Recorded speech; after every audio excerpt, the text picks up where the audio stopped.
You're listening to Bowie Baysox Baseball. Our coverage of today's game will start soon.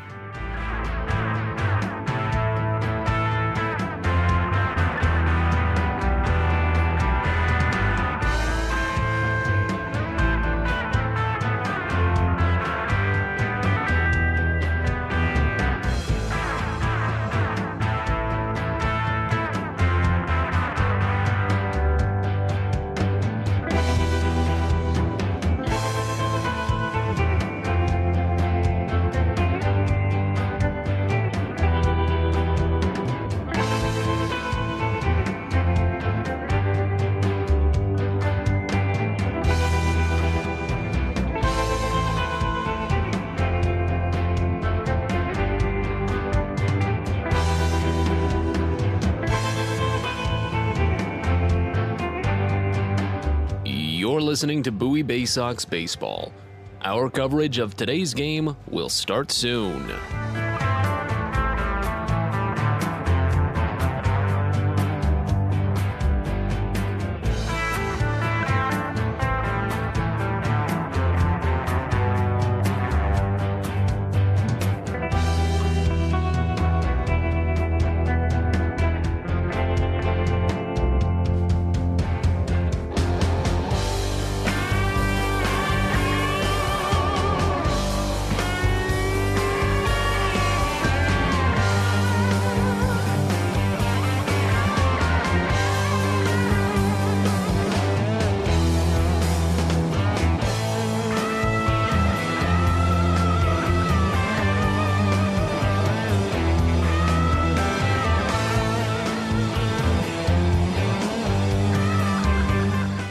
You're listening to Bowie Baysox Baseball. Our coverage of today's game will start soon.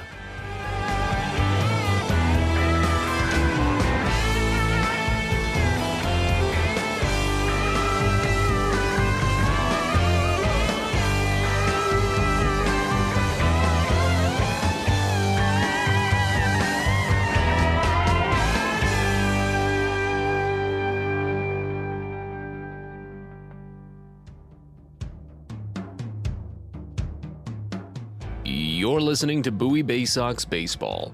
Our coverage of today's game will start soon.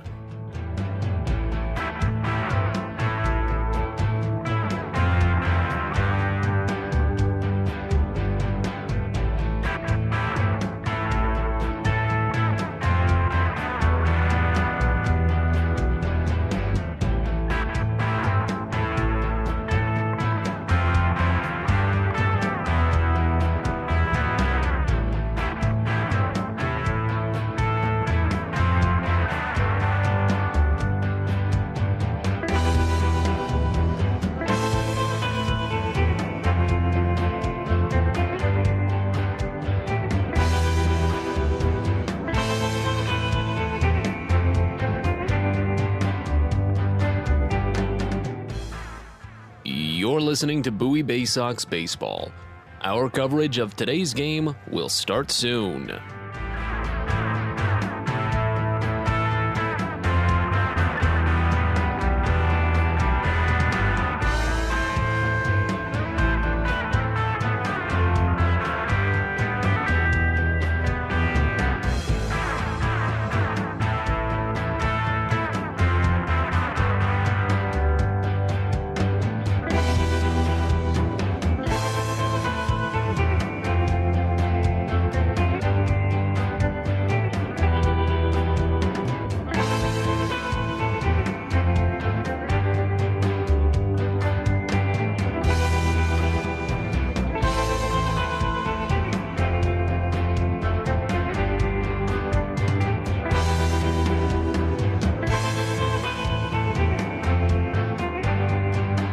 You're listening to Bowie Baysox Baseball.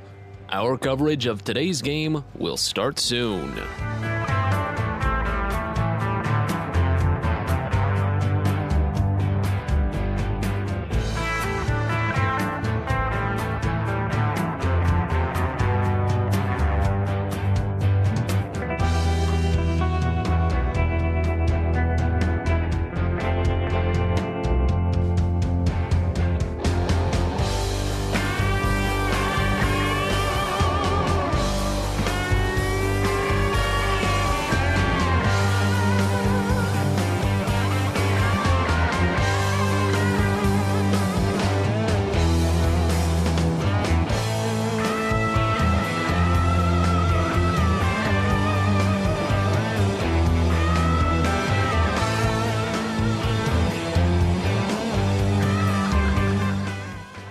You're listening to Bowie Baysox Baseball. Our coverage of today's game will start soon.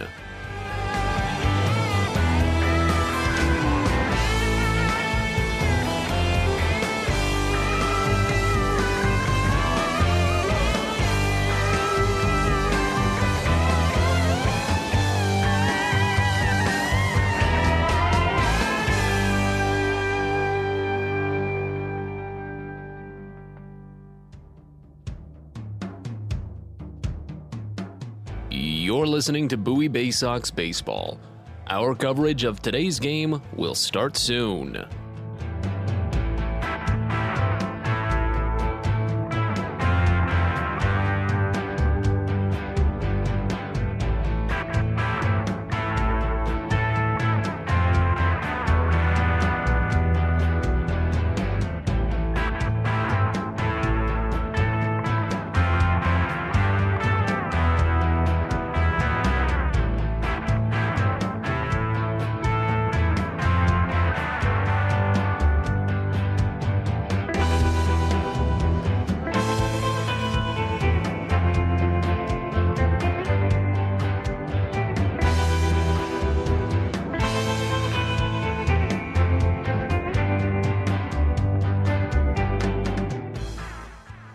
You're listening to Bowie Baysox Baseball.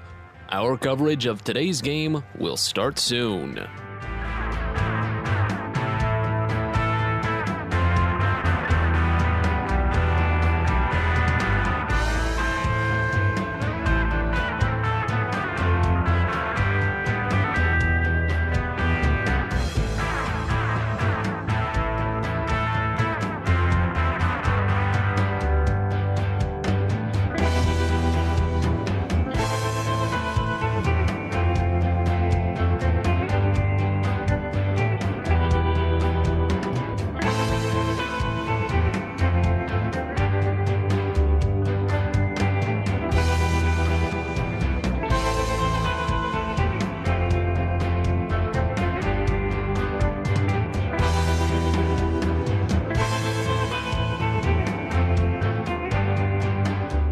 You're listening to Bowie Baysox Baseball.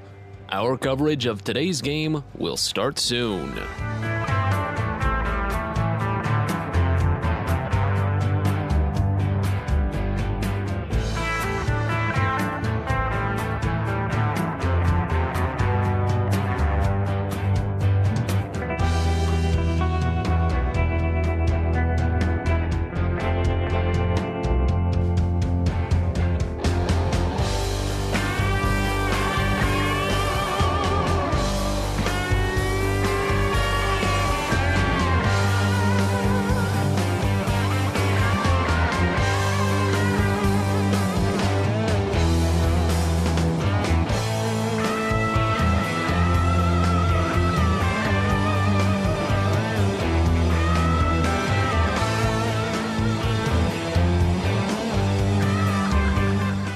You're listening to Bowie Baysox Baseball. Our coverage of today's game will start soon.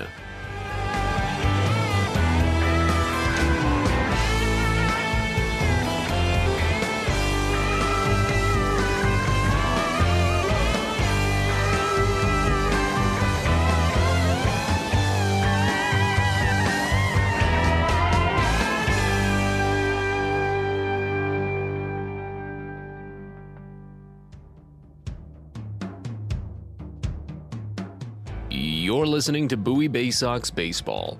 Our coverage of today's game will start soon.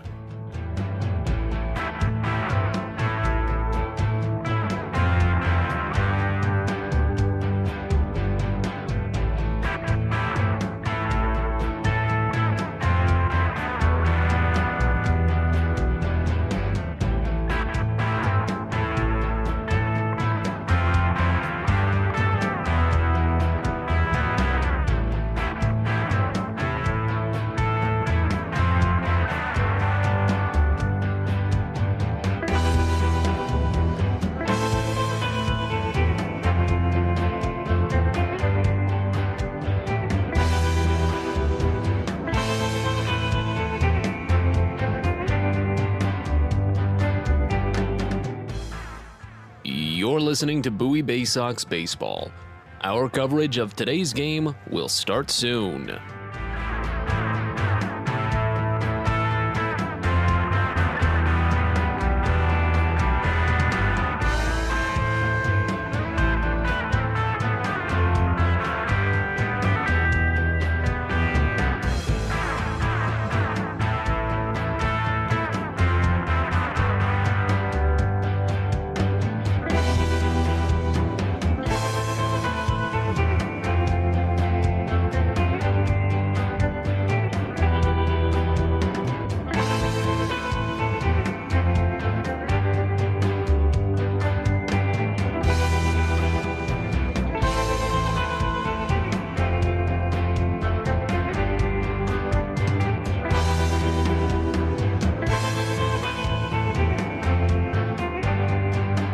You're listening to Bowie Baysox Baseball.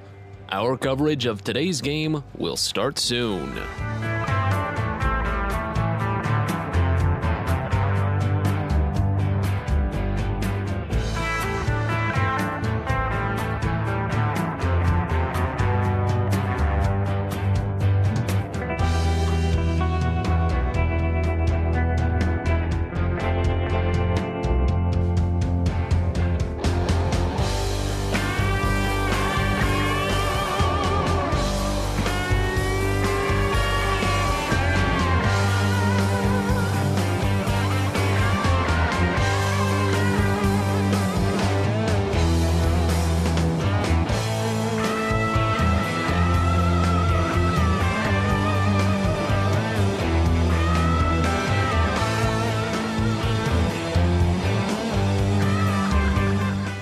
You're listening to Bowie Baysox Baseball. Our coverage of today's game will start soon.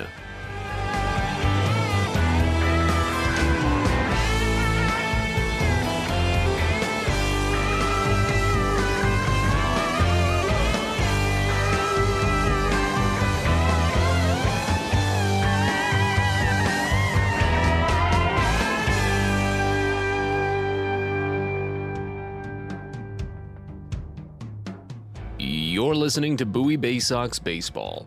Our coverage of today.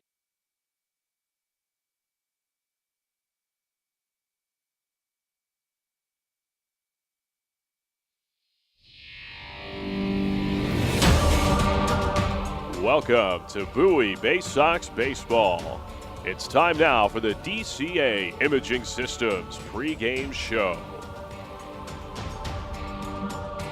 It's the DCA Imaging Systems pregame show from Prince George's Stadium. We're getting set for Game 5 in this 6-game series between the Altoona Curve and the Bowie Baysox. Glad you're with us alongside Adam Pohl. I'm Matt Sabatis with you from the ballpark in Bowie. It was a tense one for the Baysox last night, but they came away ahead after finally cracking through the pavement that had settled from Luis Ortiz. Ortiz gave up a solo home run to Connor Norby in the first inning. It was Norby's third home run in a span of 4 at-bats and his 12th in the season, but until the start of the 6th inning, Ortiz was pretty much flawless. A couple of base hits here and there, but he struck out a season's high 10 batters, and the Baysox just really saw no answer against his fastball that was touching at triple digits at a couple of different points. Fortunately, though, for Bowie, while Ortiz was pretty darn good, so was Justin Armbruster. 5 2/3 innings for Armbruster with 8 strikeouts. He allowed just 1 run, a solo home run to Malcolm Nunez. That was actually the only batter that collected hits against Armbruster on the day. If it weren't for 2 walks in the 6th inning, he probably could have finished out that 6th. But fortunately, the Baysox bullpen was able to pitch scoreless. Griffin McClarty did have to dance around some trouble. He threw fewer than 50% of his pitches for strikes, but still went a full inning scoreless. And Tyler Birch earned a long save. 2 1/3 innings of scoreless ball allowed just 1 base runner to help pick up the 4-1 win, as Bowie got another good day from Joey Ortiz as well. 3 for 4 at the plate from Joey, including an RBI double in the 6th inning. As we look on to today's game, the Baysox have an opportunity to maintain their position in first place in the Southwest Division. They, of course, need a little bit of help if they want to gain some ground with Erie and Harrisburg already underway. They're scoreless in the top of the second. But the Baysox are hitting hard right now. The way that the lineup has shifted has given them so much to work with Colton Cowser leading off, having one of the best batting average in the Eastern League in this second half, and then Connor Norby on his great power run right now. As we look at today's numbers to set you up for today's game, Altoona comes in for game number 118, a 58-59 record, and a 3-game losing streak for the Curve. They're 6-4 over their last 10 and 29-32 when playing on the road. The Baysox come in for game number 119 on the year. They're 500, 59-59, a coin flip. A 3-game winning streak for Bowie as they're 6-4 over their last 10. 34-27 when playing in front of the home crowds. In the second half, Altoona is 25-23. The Baysox are 32-17. Bowie has the best record in the Eastern League in this half. They lead the Southwest Division. Second place Erie is just 1 game back of first, however, so you still need to be cautious. Altoona is in 4th place overall, 6.5 games out of first. Next closest to them is 3rd place Akron. They are 2.5 games behind the Akron Rubber Ducks. Starting pitching matchup today sees Kyle Nicholas go for Altoona, while Garrett Stallings will get the ball for Bowie. Nicholas was a trade to Pittsburgh from the Marlins and shined with them, the Marlins I should say, in his pro debut in 2021. But his numbers this year have been shaken up by some short starts. He only has a 1-3 record, hasn't been able to pick up too many wins, but a 3.82 ERA in response to that. The Baysox did pick up a win against Nicholas in June when Cody Roberts homered against him. Nicholas actually suffered an injury in the middle of an at-bat during that outing and spent about 10, 12 days on the injured list and came back with a couple of short outings, but he was pretty much back to normal entering this one. He did struggle to find the zone in his last appearance against Bowie. That was at the tail end of July. He walked 4 batters in the first inning alone, but he still was able to get into the 4th inning. And part of that was because Altoona had a 5-run first inning that day, so there wasn't much of an issue for Nicholas to stretch out, even if he had a tough opening frame. His fastball can hover in the mid-90s and get up to 98 at points, and he complements it with some good late movement, but he does have a pretty fly ball heavy repertoire, and he's allowed 9 home runs in 75 in the 3rd inning, so that might be the play for Bowie today. But as we talk about home runs, Adam, Garrett Stallings getting the start today for Bowie. 24 home runs allowed for Stallings. This is a bounce-back kind of start for Stallings, as he allowed 1 big home run in his last start to Somerset, but 8 runs total over 4 1/3. And you can chalk that up to the fact that he was seeing Somerset for the second time in a week. Right. The last time Stallings faced off against Altoona, he pitched well. 5 2/3 innings, only 1 run with 4 strikeouts. But there's a lot riding on this start for Stallings today. Yeah, he's had an up-and-down season. He obviously left the rotation for a little bit of time in the month of June, has been able to bounce back for the most part here since, and you don't want to string together tough outings. He had such a long period of success leading into the last start on Sunday. So this is going to be a big night for Stallings, looking for that bounce back. And for the Baysox, you got a chance to put Altoona away, right? I mean, you need to be better than 3 teams to reach the postseason down the stretch here. Altoona, Akron, and, of course, most importantly, Erie. And the Curve are 6.5 out. That's a long road to hoe. But if they win the last 2 games in this series, I would put them right back in the running here. So it's a big final 2 games, unquestionably, here for the Baysox. Still 20 games left to play this season, and we're about 20 minutes out from playing the first of that 20-game stretch. Plenty to come on the DCA Imaging Systems pregame show. When we return, had a conversation a couple weeks back with Connor Norby that I want to replay. Had some good bits that led into what's been this phenomenal run for him as of late. So we're back after this. You're listening to Baysox Baseball. Everyone deserves a great smile, and Rad Orthodontics is here to help you, Bowie Baysox fans. Rad Orthodontics accepts most insurance, and whether it's braces or Invisalign aligners, anyone can get the smile they've always wanted with our flexible payment options. With 2 of the country's leading orthodontists right here in the DC area, we love to see Baysox fans smile with confidence. So get that amazing smile you deserve. Visit radsmile.com today and book your free consult. That's radsmile.com for Rad Orthodontics, official smile provider of the Bowie Baysox.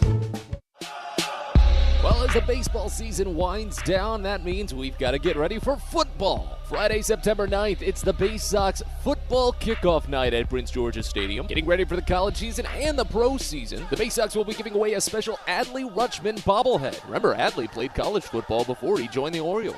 It's a free bobblehead for the first 750 fans ages 13 and up. So be sure to join the Baysox football kickoff night on Friday, September 9th. Get your tickets at baysox.com. From sprains to stitches, sore throats to stomach aches, and pulled muscles to poison ivy, care is around the corner at Patient First. Walk in to see a doctor from 8 a.m. to 10 p.m. every day of the year. X-rays, lab tests, and prescription drugs are on site, and most major insurance plans are accepted. For routine illnesses and injuries, Patient First is here for you. Patient First, the name fits. Patient First, proud partner of the Bowie Baysox, open 8 a.m. to 10 p.m. every day.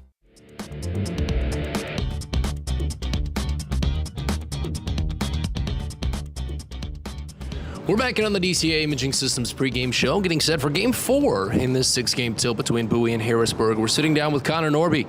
Another massive home run last night. What was the pitch you hit out of there? That was a second moonshot. They both practically went to the same spot this series. First night I was just looking for a heater. I got up in the count, and then last night staying heater and just kind of reacting, and he left something over the middle plate, and I put a good swing on it. Whole offense is really clicking right now. 14 runs in 2 of their last 4 games at this point. What's kind of been the vibe about it? Just guys going up and bat meets ball, see ball, hit ball, going about things as you normally do today, and things just clicking right? Or would you categorize it maybe some other way? I mean, when we were in Aberdeen, I thought our lineup was pretty good, and then I got here, and Hudson Haskins in the 6 hole, and that's absurd to say, but we just feed off each other. There's not a weak spot in our lineup 1 through 9, and you can't pitch around anybody. They'll hurt you if you give them something to hit, and we just feed off each other really well. And when we get runners on it's like we're always scoring. And I feel like I make jokes in the dugout how I feel like I'm always on deck, because it's the truth. I feel like I'm always coming up to bat, which is a good thing, because 1 through 9 we bang right now. I think they were trying to pitch around Joey Ortiz, it seemed like. I don't think I've seen a guy draw 4 walks and in the 4 plate appearances see a grand total of 1 strike. Was he just getting bored in the dugout? What was happening there? I kept making jokes to him and saying that they're scared of him, but he's like, nah, no chance. And I'm like, Joey, you've been up there 3 times and they haven't thrown you a legit strike yet. So you must be doing something right, because they don't want to pitch to you. Do you like leading off? Like, what's that feeling like to go up and see the first pitch of the ball game be the one to settle in and kind of set the tone? And you've been doing it well, leading off with base hits for the last 3 nights. I just try to get on base. I got really good hitters right behind me that can drive me in even if I'm on first base. I'm in scoring position with those guys.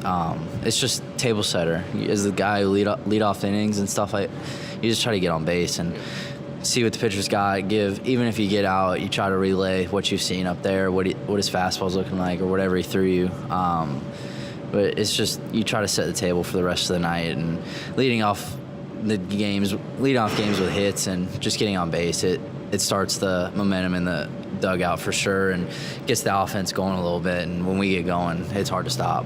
So we continue with Connor Norby here on the pregame show. One of the things that I've kind of caught over the course of this series, I think it has something to do with just the big outfield at this ballpark. There's a lot of going first to third, it feels like. Has that been an aggressive approach for you guys in terms of base running, or something that you've picked up, or is it just kind of something that you've taken advantage of and it's fallen into your laps?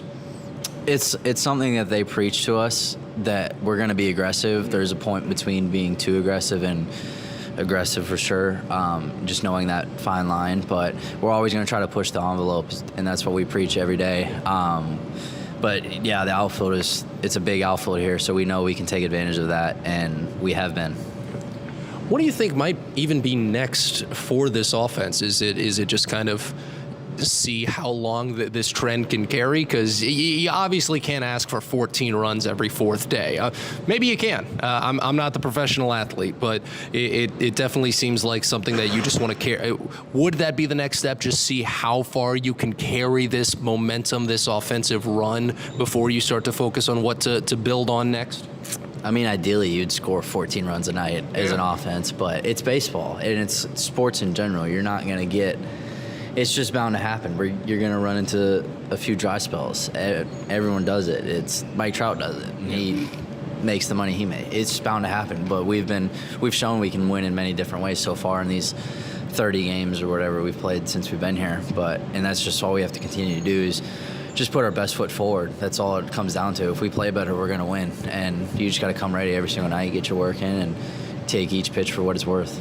What's it been like working with Brandon Becker? There was a story that came out about him recently. I think it was in the Baltimore Sun, just kind of talking about how his age and his experience and his recency of playing in some of the same shoes that you guys had played helped him out to be a good and respectable coach. So what's kind of been your experience in working with Beck? I think Beck's the man. He was one of the first guys that reached out to me after the draft, and he was one of the first guys I met when I got down to Florida for the first time, and he's pretty much been with me since day one, it felt like. He wasn't in Aberdeen, but I told him before at the end of spring training, I said, I'll see you soon. And he's unbelievable. All our hitting guys are unbelievable with Anthony Villa and Cody Ashley. Those are the three guys I lean on the most. Zach Cole did a great job in Aberdeen as well. But it's when you have guys that can relate to you like those guys can, you can't beat it. And especially with, I like talking to Ashy a lot because he's been there, and he came up with, when he made his debut, he was around really talented players and guys that you strive to be like, and you just pick their brains, what they're thinking, and it's been unbelievable so far with those guys. Do they make it palatable to understand maybe some of the analytics and all of those like deep numbers and like the heat maps and the charts and the stuff they look at? Like, personally, I don't get to look at a lot of those charts that you guys get to look at, but how do they present it to you? Do they put it in a pretty easy to understand way that you can kind of see it, visualize it when you're at the plate and what you might need to be approaching a specific pitcher with? I've seen it a couple times. If you ask for it, they'll show you, but it's not something that they're going to try to show you every day, just because I think it can really only hurt a player. Every player kind of knows their strengths and weaknesses, especially at this point in the season. They just kind of tell you. They just kind of say, like, hey, we're going to try and approach it this way, something like that. Yeah, they do. They explain everything to you, as long as they'll explain as much to you as you want to know. And some guys don't want to know anything. Some guys want to know everything. It's personal preference, and I've talked to them a handful of times with those analytical numbers that higher ups look at, and they've explained them to me. But at the end of the day, it doesn't matter. If you just try to hit a ball hard. That's my whole thought process, and I'm pretty sure that's what everyone in that clubhouse's thought process is. You take the coaching in the cage and you bring it out, put it out there when you're at the plate. Absolutely. It's what they've preached this year, and what we've been doing is brand new for the entire org, and it seems to be working. You can't really argue too much with it, and I've loved it so far, and it's helped me a lot. And I've grown a lot as a player because of it. Well, I really appreciate that, Connor. Thank you so much for the time. That's a great way to put it. Thank you. Appreciate it. It's Connor Norby. You're on the DCA Imaging Systems pregame show. We'll step aside, be back in a bit. You're listening to Baysox Baseball.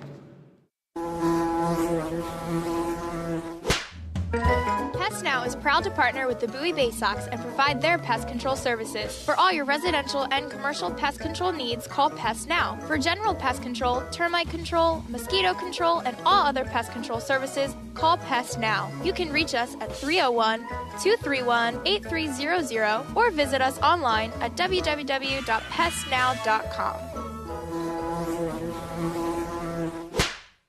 Are you interested in beginning or expanding on a career in the pipe fitting, pipe welding, or HVAC service industry? Are you interested in a career path that will set you up for life without experiencing any college debt? If you are interested in these things and you live in the DC area, the Steamfitters UA Local 602 Apprenticeship Program is the best choice for you. For more information about our apprenticeship program and how to apply, please visit steamfitters-602.org. That's steamfitters-602.org.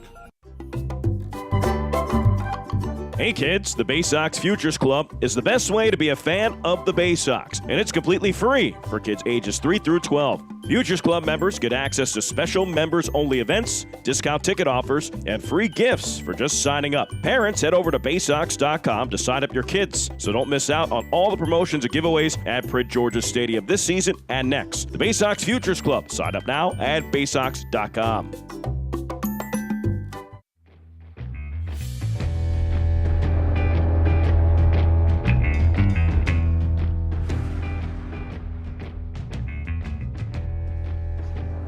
While we get ready here for what is a 6:35 start, the Baysox and the alternate curve on this beautiful Saturday evening and a great crowd is amassing on a very busy night here at Prince George's Stadium. We had an outstanding touch-a-truck promotion for families. The kids are out. You could hear the horns of the fire trucks and the different vehicles outside as you walked in. It wasn't a good day to have a migraine headache here at Prince George's Stadium in that regard. There was a community band playing for fans as they walked in. And today is a special day in that we are celebrating and honoring the Negro Leagues here today. And the Baysox are actually going to wear a special jersey today of a Negro Club League team that was here back in the day in Prince George's County, Mitchellville, Maryland. Mitchellville is a town maybe about 10 to 15 minutes here from Bowie and the ballpark here. And the Mitchellville Tigers on the left chest, the M, on the right chest, the T. So the Baysox will be dressed in white jerseys that have that M on the left, T on the right. In blue, they'll wear their regular Baysox hats on top, but it is special to honor. We've got some former Negro League ball players here and a descendant of Josh Gibson, obviously maybe one of the 2 or 3 greatest Negro League ball players of all time that played right down the road in D.C. for the Homestead Grays. So the Baysox enter today with a 1-game lead with 3 weeks remaining in the regular season. It's a big one tonight. Garrett Stallings leads Bowie onto the field. We're going to take our final break, and we're back with starting lineups in tonight's first pitch. Matt's with you after this on the Baysox Baseball Network. Fielder's Choice Flex Packs with the Bowie Baysox. The best value to see the best games at Prince George's Stadium. You could save up to 30% on your selected seat from day one and enjoy a number of exclusive member benefits, including flexible exchange options, discounts on suite rentals, special access to the Diamond View restaurant, and a free members collectible at your first home game of the year. Get your pack now by calling 301-464-4865 or heading online to Baysox.com. Sky Shooter Displays by ZY Pyrotechnics will be lighting up the sky with top-of-the-line fireworks shows following Baysox games all season long. We will give you the best bang for your buck. Sky Shooter Displays include traditional shows, true pyro musicals, custom choreographed plays, and much more. The night sky is truly limitless, so don't be shy. Give ZY a try. Find out more by calling us at 570-328-1361 or visit us online, zypyrotechnics.com. At DCA Imaging Systems, we provide a tenured team of office technology professionals ready to be your trusted advisors. From document creation, output devices, scanning and workflow, to document security and storage, we understand people print, not printers. Give DCA Imaging a call, 301-577-1021, or find out more about how we can help you. DCAimaging.com. DCA Imaging Systems, office technology made easy.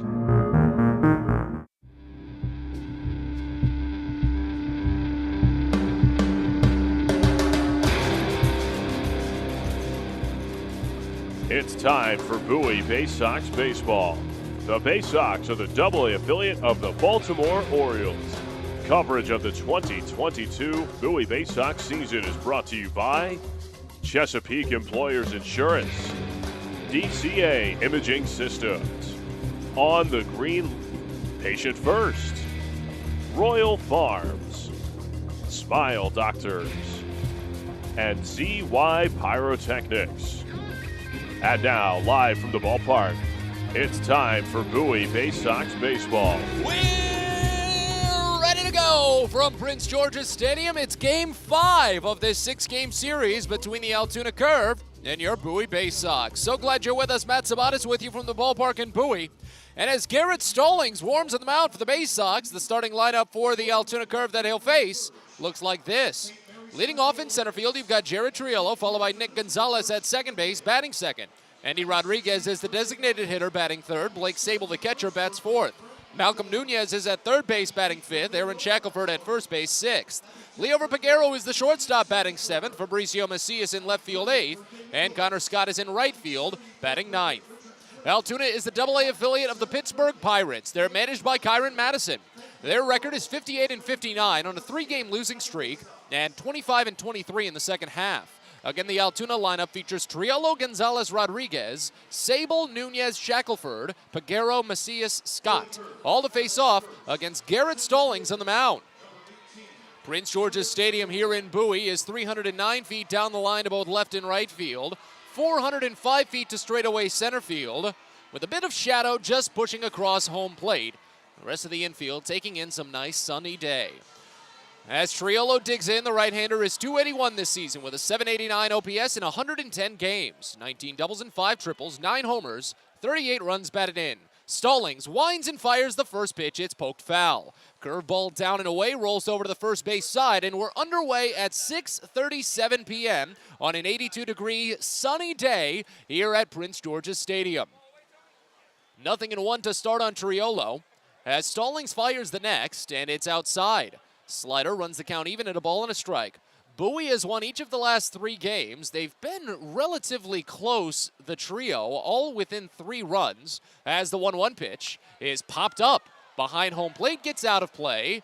High curveball. This one keeps going back and finally bounces down in front of the booth, and I've caught it. Hi, Twitter. Anybody want this? Here you go. Nice souvenir for the fans. That's the second consecutive day. Here's the 1-2 pitch. Check swing down and away. And the first base umpire rings him up on it. Jared Triolo strikes out swinging. And there's one away. We've got some crust from one of the seat backs that ball bounced off of that is scattered all over the booth and all over my laptop. Tell you about the defense for Bowie from left to right in the outfield. You've got Connor Norby, Colton Cowser, and John Rhodes. Kobe Mayo is at third. Joey Ortiz at short. Cesar Prieto at second. Andrew Dashbach at first. First pitch to Nick Gonzalez is bounced to third. Kobe Mayo scoops it while pinched in. Fires to first. It's wide, and it pulls Dashbach off the base. That'll be an E5. As Dashbach tried to meander his way back around and tag the runner, but Gonzalez was wise to it, had stuttered, moved a little bit to the left side, and avoided the tag entirely. That is Mayo's third error at third base this season in just 10 games played, especially since he had a couple of extra seconds to maybe double clutch and charge the throw. But Gonzalez reaches, and now here's the switch hitter, Andy Rodriguez. First pitch in, he squares, but pulls back on a curveball down, and it's 1-0 to start. 327 average for Rodriguez, a 1074 OPS in 13 games. 4 doubles, no triples, 4 homers, 13 runs batted in. Didn't finish the defense. Andres Angulo is catching behind the plate for Bowie, with Garrett Stallings on the mound. 1-0 pitch, Rodriguez watches a called strike. Changeup hits the lower outside corner. It's 1-1. Garrett Stallings, a 6'2", 200-pound, 24-year-old right-hander from Chesapeake, Virginia. Traded over from the Los Angeles Angels back in 2020. As the 1-1 pitch is swung on and missed down and away. Breaking ball really looked like it was going to tangle up Rodriguez if he didn't stop. And he didn't stop. He did stop, but pretty much got halfway through. It runs the count to 1-2. Garrett Stallings is 5-10 on the season. That's the most losses in the Eastern League this year, a 6.61 ERA. Runner at first, 1 away, and a scoreless top of the first. The 1-2 pitch, swinging a foul, pulled over to the right side, and the count stays. 22 games for Stallings, 18 starts. He's fired 96 2/3 innings, which does lead the team. He has 105 strikeouts, which also leads the team. He's walked 25 batters, but allowed an Eastern League leading 24 home runs. As they have a shift on here for Rodriguez. Another 1-2 is bounced into the shift, deep in the hole, scooped at second by Prieto, goes for the lead runner. They get the force there. It's back to first, but late. Excellent play on the 4-6 choice. Ortiz was ready to receive. Gonzalez is eliminated as the lead runner. Rodriguez reaches on the force, and there's 2 gone. Very tough play for Prieto, but still made it work while gloving toward first base and having to spin around to go back to second. Your umpiring crew for today's game: Michael Snover is the crew chief. He's at third base. Ray Valero is at first, and Evan Johnson is calling the balls and strikes behind home plate. Here's Blake Sable. First pitch to the catcher is called a strike. Curveball nicks the outside edge, and it's 0-1. 283 average for Sable, an 835 OPS in 96 games. 23 doubles, 5 triples, 13 homers, 58 runs batted in. As Stallings sends the next, and it misses down and inside. Count goes to a ball and a strike now. If any runs come across for Altoona in this half inning now, they would be unearned. The error that allowed Gonzalez to reach would have been the second out, and the inning would be over. As we're still scoreless here in the top of the first. Bowie coming off of the 4-1 win last night. Blake Sable wasn't a part of that game. He went 1 for 4 on Thursday. The 1-1. Late swing, and he pokes it out toward left center field. This one going out. Norby running back. He looks up, and it's gone. Just hung up long enough. Blake Sable, it's his 14th home run of the season, a 2-run blast, and Altoona takes the 2-0 lead. 25th home run allowed by Garrett Stallings this season, one shy of tying a franchise record for most in a single year. Both runs unearned, but Bowie still trails. And now here's Malcolm Nunez. Batted ball 102 miles an hour off the bat and 376 feet away from home plate. In steps the right-hander Nunez, 262 average and a 906 OPS in 12 games. First pitch home to him is a slider, misses wide, and the count starts out at 1-0.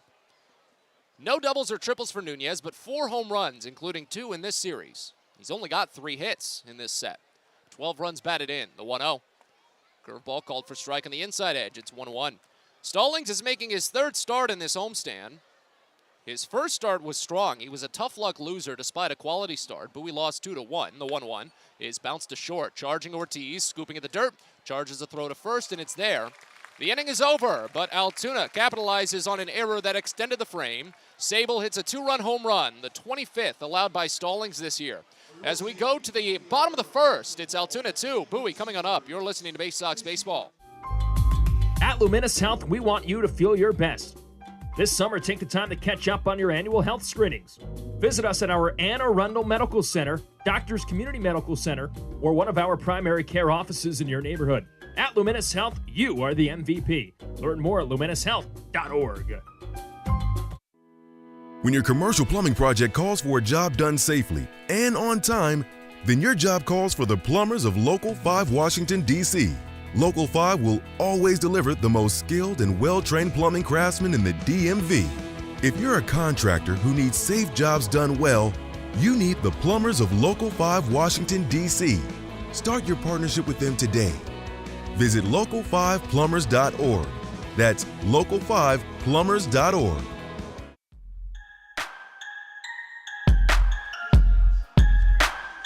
Bottom of the first inning here at Prince George's Stadium as Bowie is already in a hole. Garrett Stallings allowing a 2-run home run, so the Bowie Baysox will need to maybe match that, see if they can get a little bit more against Kyle Nicholas. As the right-hander warms on the mound for the Altoona Curve, the starting lineup for the Baysox that he'll face looks like this. Leading off in center field, you've got Colton Cowser, followed by Connor Norby in left field, batting second. Joey Ortiz is the shortstop, batting third. Cesar Prieto at second base, fourth. Hudson Haskin, the DH, bats fifth. Kobe Mayo at third base, bats sixth. John Rhodes is in right field, batting seventh. Andres Angulo, the catcher, eighth. And Andrew Dashbach is at first base, batting ninth. The Baysox are the AA affiliate of the Baltimore Orioles. They're managed by Kyle Moore, assisted by Brandon Becker, Josh Conway, Tim DeJohn, Billy Facto, and Chandler Geller. Calvin Christensen is the video coordinator. Lindsey Birchfield and Blake Wooten are the athletic trainers. Bowie is 59-59 on the season, 32-17 in the second half. That second half record is the best in the Eastern League. And again, their lineup features Kauser, Norby, Ortiz, Prieto, Haskin, Mayo, Rhodes, Angulo, Dashbach, all to face off against Kyle Nicholas on the mound. Shadows starting to creep across the infield now. They've pushed onto the infield grass of the third base side, but the mound is still getting the sunlight, as is the entire right side of the infield. Final warm-up toss from Kyle Nicholas gets received and sent down to second base as Colton Kauser will step up to the plate. Kauser is on a great run. Since shifting into the leadoff slot, he's gotten even better. Hitting .351 overall this season with a .1050 OPS in 47 games. 10 doubles, no triples, 9 homers, 30 runs batted in. Third base will play in. They've got a mild shift on for him, but still a decent-sized gap on the right side. As Nicholas holds out of the wind, turns and fires the first pitch. Kauser watches outside for a ball. It's 1-0 to open. Kauser jumped up into the leadoff slot around the start of this homestand after Bowie had lost 2 games. The 1-0 pitch. Skims inside a fastball at 95. It's 2-0. And since then, he has had just 1 hitless game in 8. It was a big jolt that the Bowie offense absolutely needed. Now the 2-0 pitch. He watches for a called strike in the lower outside corner at 95. It's 2-1. Kauser's numbers as the first batter of an inning have been just about as good as his overall season numbers, too. A .378 average. He does have a bit of a higher strikeout rate, though. As the 2-1 pitch is checked on high, an appeal to the third base umpire says he held off. Fastball came in at 96 near the letters, and it's 3 balls and 1 strike. Very nice warm day here at Prince George's Stadium. None of the humidity that we saw yesterday. Just a great day for the fans to enjoy the game. As the 3-1 to Kauser is down and in. A leadoff walk. And Kauser is aboard. Tying run comes to the plate in Connor Norby. Well, don't want to get too much into Kyle Nicholas in the nitty-gritty just yet. We'll discuss him when the time comes. But his last start at this ballpark had a very similar start. He walked 4 batters in the first inning, but was still able to finish the frame and eventually worked into the 4th. It was incredible to watch as it unfolded. Now here's Connor Norby, first pitch. He watches a curveball, called for strike on the inside edge. It's 0-1. 297 average for Norby, a 941 OPS in 46 games, 11 doubles, 1 triple, 12 home runs, 33 runs batted in. As we get the 0-1 offering, and Norby rips it foul up the third base line. Screeching bouncer sets the count to 0-2. We'll see if Bowie is interested in any more stolen base attempts in this series. Adam Hall and Connor Norby have been the 2 prime candidates for steals, but Colton Kauser does have 3 attempts. And Blake Sable has not caught too many attempts this year behind home plate. 0-2 pitch, and Norby lifts it high out toward left center field, but not deep enough to match his feet from the last 2 games. Running down Jared Triolo, he makes the catch in center, and there's 1 away. First time since Wednesday that Norby did not homer in the first inning. Rest of the defense for Altoona, you've got Fabricio Macias, Jared Triolo, and Connor Scott in the outfield. Malcolm Nunez is at third. Leo Peguero is at short. Nick Gonzalez at second. Aaron Shackelford at first. And Blake Sable catches behind the plate for Kyle Nicholas on the mound. Joey Ortiz digging in, a .269 average with a .791 OPS in 109 games. 27 doubles, 4 triples, 15 homers, 70 runs batted in. Nicholas holds out of the stretch, third base side, and fires the first. It misses down and away. Slider kept in front by Sable, and it's 1-0 to start. Kyle Nicholas, a 6'4", 223-pound, 23-year-old right-hander from Massillon, Ohio. That's not too far from Akron. He was traded over from Miami in the most recent offseason in exchange for Jacob Stallings. This season with Altoona, he's gone 1-3, but with a 3.82 ERA. As Bowie trails 2-0, the 1-0 is called for strike. Breaking ball hit the heart of the plate on Ortiz and sets the count even at 1. Only 75 1/3 innings for Nicholas. That's why his record is so low, pretty much. He doesn't go too long in a lot of his outings. The 1-1. Fastball up and in. Ortiz nearly ran his own elbow into it. He was thinking about swinging, but pulled back in time as the count goes to 2-1. Nicholas only has 75 1/3 innings in 20 games, 18 starts. He has struck out 87 batters, but also walked 37. And he's allowed 9 home runs. Next pitch, Ortiz slaps it foul right side. Gets out of play to run the count even at 2 balls and 2 strikes.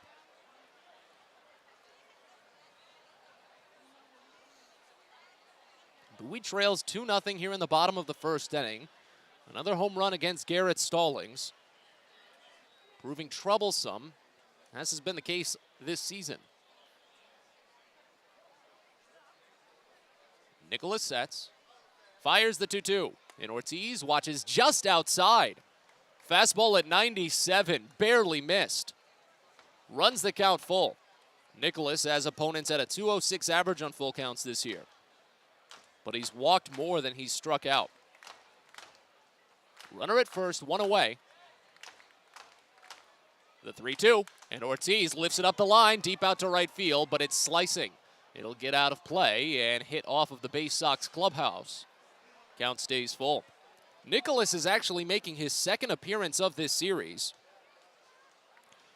He was originally scheduled to start in the Sunday series finale against Harrisburg last week, but that game got canceled. So he came out on Tuesday, the opener of this series, and basically just threw a bullpen. He had a perfect inning. That was it. The 3-2, down and away for ball 4. Second walk of the inning.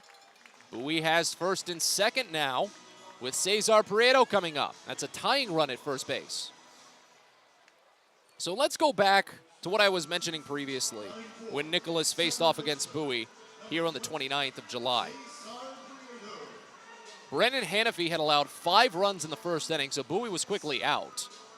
They did actually make it a close game, losing only 6-4. But Nicholas walked 4 batters and hit a batter in the first inning as well.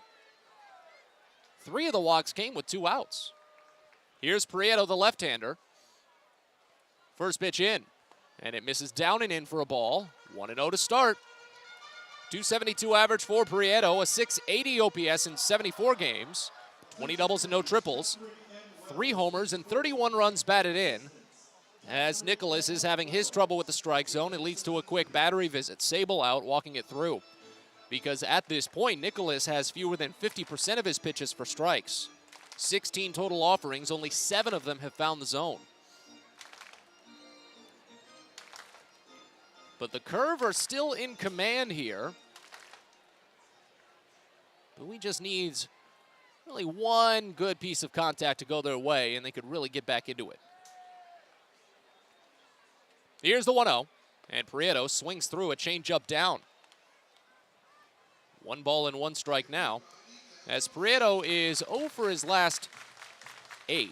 He struck out twice yesterday, which is a rarity for him. Prieto strikes out fewer than 15% of the time. The 1-1. He muscles it out to shallow center. Triolo runs in, now backs up and makes the catch. 2 flyouts to center field represent 2 outs here in the first inning. Now on to Hudson Haskin. Altoona is in their alternate maroon reds today. White cursive Altoona on the front, gray pants, black cap. The Baysox are in a special alternate jersey. It's the 19th tribute to the Negro Leagues this evening at Prince George's Stadium. So Bowie is wearing a white button-striped jersey with the letters MT on the front to represent the Mitchellville Tigers, a former Negro League team that played for more than 20 minutes from this ballpark. As Haskin digs in, first pitch home, and he bounces it to short, should end the inning. Backhanded by Peguero. He has to go a long way to first, though, and Haskin is out. Looked like he might have had a close chance, but by less than a half step, he's retired 6-3. Bowie draws a pair of walks, but they can't do anything with it. As we go to the second, the Baysox trail 2-0. You're listening to Baysox Baseball. If you own or operate a building or facility, or if you're a general contractor that is located or operates in the D.C. area, there is no doubt that it is important for you to have the best trained and most qualified people working for you. Members of Steamfitters UA Local 602 provide the highest level of HVAC, mechanical, and specialty piping services to the various customers we serve. For more information about the services we provide and for a list of companies you can hire, please visit steamfitters-602.org. A birthday bash with the Baysox is the best time at the ballpark. Bring your friends and family out to celebrate and be the star of the show. Dance on the dugout with Louie, play games in the stadium, introduce a batter in the game, and you'll even get to have the stadium sing for you. Baysox birthday parties, an unforgettable, one-of-a-kind experience at Prince George's Stadium. Book yours by calling 301-464-4880 or at baysox.com. If you own or operate a building or facility, or if you're a general contractor that is located or operates in the D.C. area, there is no doubt that it is important for you to have the best trained and most qualified people working for you. Members of Steamfitters UA Local 602 provide the highest level of HVAC, mechanical, and specialty piping services to the various customers we serve. For more information about the services we provide and for a list of companies you can hire, please visit steamfitters-602.org.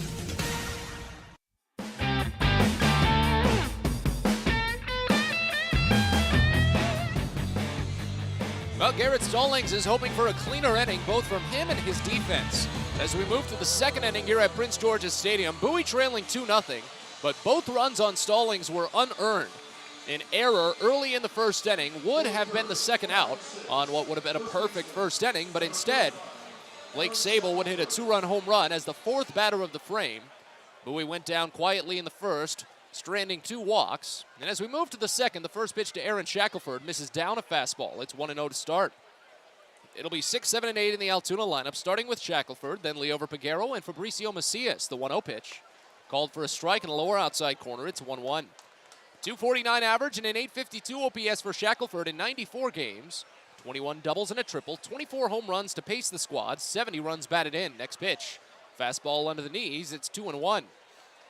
So after the home run by Sable, Stallings is on the precipice of a record you don't really want. The 2-1 is a high bouncer, deep in the hole in second and through. Gets into right center field for a base hit, where it's picked up by Colton Cowser in center field. Leadoff single for Shackelford. He's got hits in 2 of his last 3 games now for Altoona. And now Leover Peguero to bat. Garrett Stallings has allowed 25 home runs this season. That's the most in the Eastern League by a decent margin, and it's one shy of tying the Baysox franchise record for most in a single season. Josh Towers, back in 1999, allowed 26 home runs. First pitch to Leover Peguero misses down and away, and it's 1-0 to start. The second inning was where Stallings hit a wall when he faced Altoona for the first time this year. It was back on June 2nd. Here's the 1-0 pitch. Peguero swings and misses. Low slider, and the count evens at a ball and a strike. So let's go back a long way. Up in that time machine. Bowie was riding pretty high into that game. They were on a 4-game win streak. And they had a 2-0 lead after the first inning. The 1-1 misses down. Count goes to 2-1. But Stallings went into the second and allowed the first 6 batters to reach safely. One of them on an error, but the other 5 on base hits. Here's the 2-1. Peguero checks his swing on a low changeup. He held up, and it's 3-1. Stallings faced 9 batters in that second inning, recorded only 1 out, and had to be lifted. He allowed 8 runs. Here's the 3-1 to Peguero. Popped him up, third base side, foul ground. Mayo ranging down from the coach's box. He makes the catch.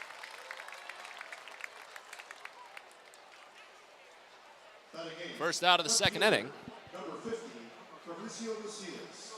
And now Fabricio Macias. 265 average for Macias, a 687 OPS in 33 games. 7 doubles, no triples, 3 homers. 21 runs batted in. Righty on righty with runner at first, 1 away. First pitch home, and Macias watches a called strike. Change up, maybe a bit generous under the knees, and it draws a couple of shouts from the Altoona dugout. Perhaps warranted. It's 0-1 to start. But Bowie trailing 2-0 here in the top of the second inning. Is the 0-1 pitch. Is a curveball poked deep in the hole up the middle. In for a base hit as Shackelford moves to second. Macias hits in 3 consecutive games now, as Altoona has a couple of singles up the middle in this frame. And now the number 9 batter, Connor Scott.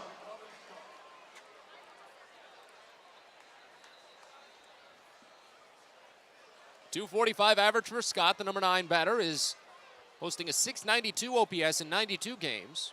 20 doubles, 4 triples, 5 homers, 35 runs batted in. Again, Stallings already on a bit of a fine line. Fortunately, despite the 2-run home run in the first, he only needed 16 pitches.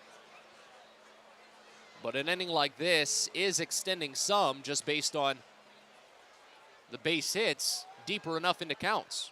First pitch to Scott is swung on and fouled. Dribbler slightly up the first base line, and it's 0-1.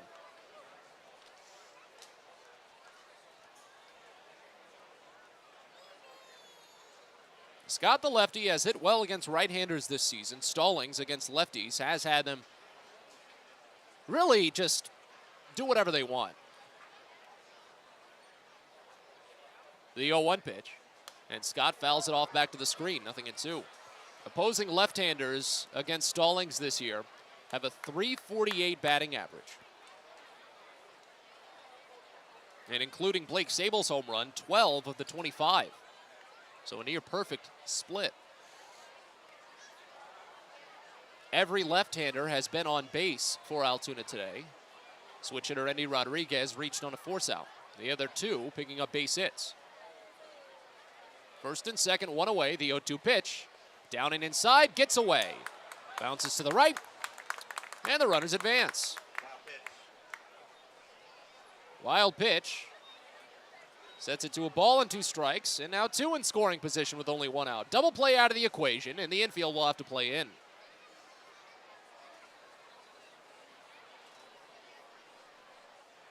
As Bowie trails 2-0 here in the top of the second inning. Stallings needs the put-down pitch right now. He shakes off a couple from Angulo. He's going to have to step off the back of the rubber. He doesn't have any time. Pitch clock was under 5 seconds. So now he has to reset. Second and third with only 1 out. We already trails 2-0. Stallings brings it together on the first base side of the rubber. The 1-2 pitch. Lifted out toward deep center field. This will score at least 1. Cowser backing up from the warning track makes the catch. Shackelford tags and scores. Throw goes to third, but it's late as Macias tags and advances. 3-0 Altoona.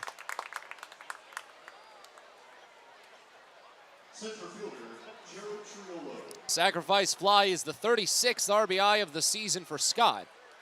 And now with 2 outs, it goes back to the top of the lineup for Jared Triolo. Runner still at third.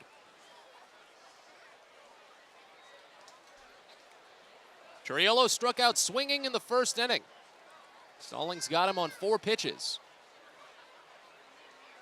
First offering here is bounced foul. Third base side. 0-1 to start. So 3-0 curve.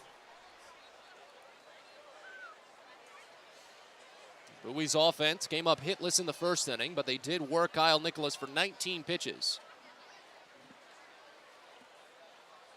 The 0-1. Line drive left field, base hit, 4-0 Altoona. This one will sneak into the corner. Triolo with an easy route for a double. 39th RBI of the season.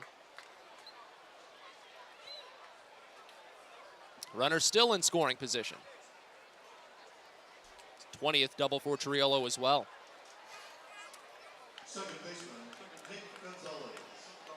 And now here's Nick Gonzalez.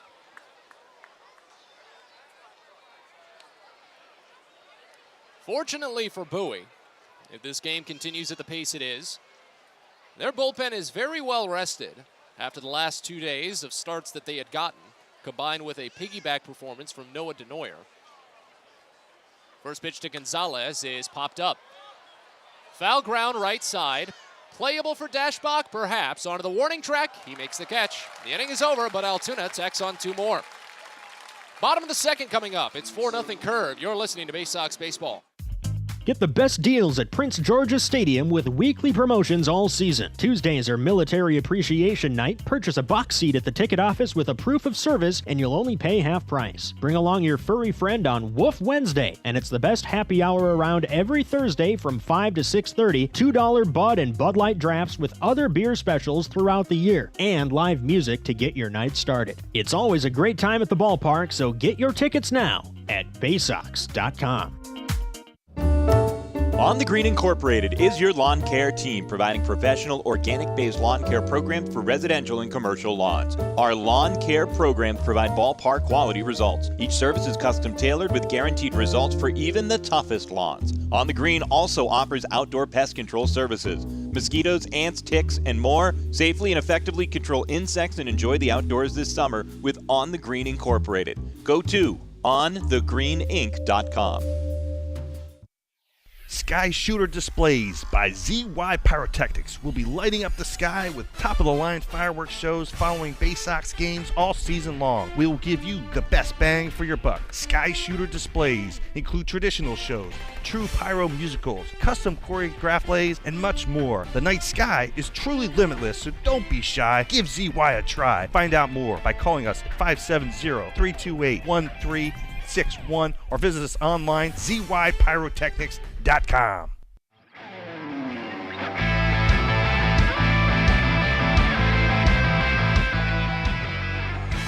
Well, Bowie needs to get to work fast as we move to the bottom of the second inning. Their chance at a lead is rapidly shrinking.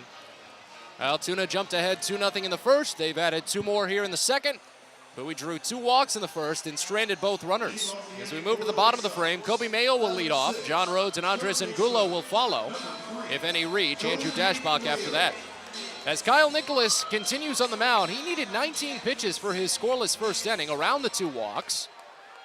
And he's still only thrown 10 strikes out of those 19. First pitch in here to Mayo is called a strike. 95-mile-an-hour fastball comes right down Broadway. It's 0-1 to start. 233 average for Mayo, a 696 OPS in 16 games. 3 doubles, no triples, 2 homers, 9 runs batted in. As the 0-1 pitch is just outside. 97-mile-an-hour fastball. That corner, lower outside corner, we were seeing plenty of wide called strikes there yesterday, but with the rotation of the umpires, doesn't seem like it's going to be there as much today. Here's the 1-1 to Mayo. Way down and away. Easy one to lay off as it runs the count to 2 balls and a strike. Mayo's on a season-long 4-game hit streak. He went 5 for 11 over the first 3 games he played in this series. As Nicholas shakes off 1, now 2, but he sets, and with time to spare, fires the 2-1. Mayo watches a called strike. Changeup hits the upper inside corner, and the count evens at 2. As Bowie trails 4-0 here in the bottom of the second inning.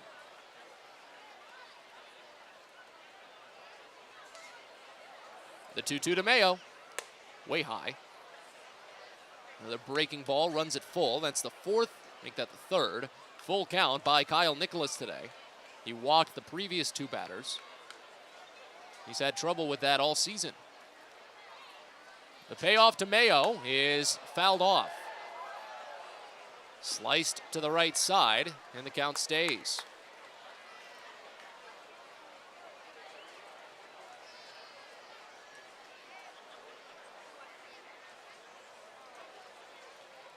Nicholas sets at the chin, turns and fires another 3-2, and Mayo gets plunked with a half swing inside.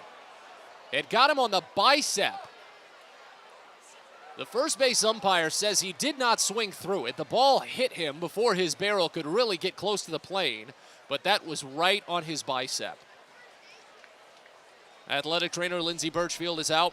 Kyle Moore is coming down to chat with him, but he has got his hand just firmly gripping that bicep to try and just quell the initial reaction, but it looks to be that he's at least going to stay on the base paths as he's walking up the line. It is not the prettiest way to take a 94-mile-an-hour fastball, I think it's safe to say. Yeah, no doubt about it. He was kind of turning to his left to get into his swing, and it exposed the bicep of the right arm, but obviously he was not expecting, right? A lot of times you brace when you get hit by a pitch. I don't think there's any way he was bracing for that, do you? Well, no, because you're getting the torque at that point. And as you said, you're turning into your swing, so your muscle is probably at its most vulnerable while it's trying to set. I'm not sure. That's the 6th hit by pitch given up by Kyle Nicholas this season. He hit Shane Fontana with a ball the last time he faced off against Bowie, and they're still looking at Mayo. He's going to do a couple of windmills with that right arm, see what sort of range of motion he might get here. And again, I imagine they'll reevaluate in the dugout after the half inning is over, give him a couple of seconds, and if they need to, there's still opportunity for Bowie. They could make a couple of shifts in getting Cesar Prieto back over to third base. Hudson Haskin is available to go somewhere else, and Adam Hall can come off of the bench, go to the outfield, put Connor Norby back at second base. There's plenty of ways that this could play out, but the best possible one is that Mayo just stays in the game. That's what we hope. So here's John Rhodes. Second consecutive inning that Bowie has led off with a base runner. First pitch into Rhodes is outside. Changeup just misses, and it's 1-0 to start. 188 average for Rhodes and a 602 OPS in 14 games. A double and 2 triples, no homers, 7 runs batted in. Next offering. That one's called a strike. Slider was just a little bit closer into the plate on the outside half. Rhodes thought it might have broken a little bit more, but it held up. So now 1-1. Next pitch. Rhodes watches high. 2 balls and a strike. Bowie is really just laying off a ton of the pitches they've seen. That's evidenced by Kyle Nicholas in his strike rate right now, still under 50%. 29 pitches, only 14 for strikes. Next into Rhodes is called a strike, a bit generous inside. 2-2 now, as Bowie trails 4-0 here in the bottom of the second. This isn't an inning that they need to score in, but at the rate that Garrett Stallings has been allowing runs, it'd be helpful. Rhodes gets brushed off on an inside fastball. The next pitch runs it full. Back-to-back batters that Nicholas has worked it full on, while his fastball is definitely a bit erratic. Mayo at first, out of the stretch. Rhodes calls for time. Steps out, grips the bat, and will reset. Lights have come on here at Prince George's Stadium, but the sunlight still carrying the load. Nicholas brings them together. The 3-2 pitch. Rhodes lifts it out to deep center, but this should be playable for Triolo. He takes a couple of skips back, camps down and makes the catch. That was a high fastball. Big opportunity for Rhodes, but not able to get enough of it. Jared Triolo has been getting a lot of work out there. 4 outs recorded by Altoona. 3 of them have been flyouts to center. And now here's Andres Angulo. Catcher brought up from High A Aberdeen following Maverick Hanley being placed on the injured list, but Angulo very familiar with the Eastern League. He spent all of last season with Richmond. First pitch to him is outside. Fastball with some easy ride to watch it away, and the count starts out at 1-0. This is Angulo's second stint with Bowie. He made 3 appearances with the Baysox when Cody Roberts was up with the taxi squad for Baltimore. The 1-0 pitch, and it's fouled off to the right side out of play. It's 1-1. Angulo went 4 for 12 in his 3 games. Didn't have any extra base hits. Didn't have any RBI, but only struck out once. Didn't walk at all either. He was just stepping into the box. See ball, hit ball. Runner at first, 1 away. The 1-1 pitch. Fouled off again back to the screen, and it's a ball and 2 strikes. Angulo has bounced around the Orioles organization a bit. Spent all of July with High A Aberdeen. Overall in the season, he's appeared in 25 total games to the tune of a .225 average and a .587 OPS. The 1-2 is a late swing and poke to second. Chance for 2, while the second baseman reaches down for the tag, fires to first, and ends the inning. So Bowie, for the second consecutive inning, gets a leadoff base runner, and they can't do anything with it. We're on to the third. Baysox trail 4-0. You're listening to Baysox Baseball. It takes time to get rich, flavorful coffee beans from the lush mountain regions of Colombia and Brazil to Royal Farms. But less than a minute to get yourself a delicious hot cup of the finest and freshest coffee in the world. Because Royal Farms' new Swiss-made coffee machines grind those rich, flavorful coffee beans and brew them one magnificent cup at a time. It's why Royal Farms makes the freshest and best coffee in the world. Real fresh, real fast. Royal Farms.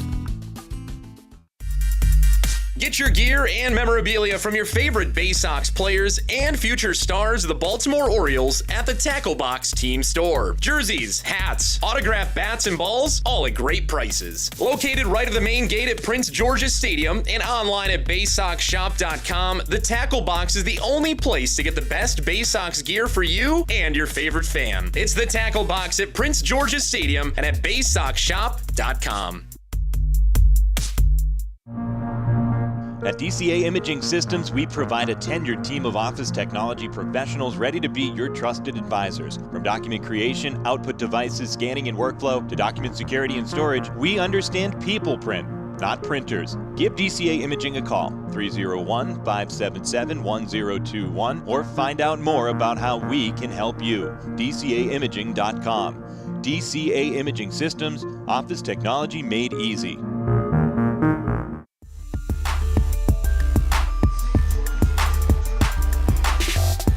Well, we move on to the third inning here at Prince George's Stadium. Garrett Stallings desperately needs a clean frame right now. As Bowie trails 4-0, Altoona has put on 2 runs in each of the first 2 frames, and they've got 3, 4, and 5 set to bat. As Andy Rodriguez digs in, we hand it off to Adam. Well, thank you so much. Rodriguez, an outstanding young switch-hitting designated hitter tonight. He's hit 20 home runs on the year between 2 different levels. Garrett Stallings into the wind, the right-hander throws, and a changeup popped him up. Foul ground left side, Mayo over near the Altoona dugout, leaning into the dugout, but it falls foul. Boy, that just did have enough so that Mayo, who is the tallest position player on the Baysox, maybe alongside Dashbach, Mayo could not reach it, and the count is 0-1 here to Rodriguez. Rodriguez 3 for 14, but 2 of the 3 homers as he swings and lines it softly into center. A base hit off another off-speed pitch. He's turning for second. Kauser's throwing one hop, a tag, and he's safe. Rodriguez slid to the inside portion of the second base bag.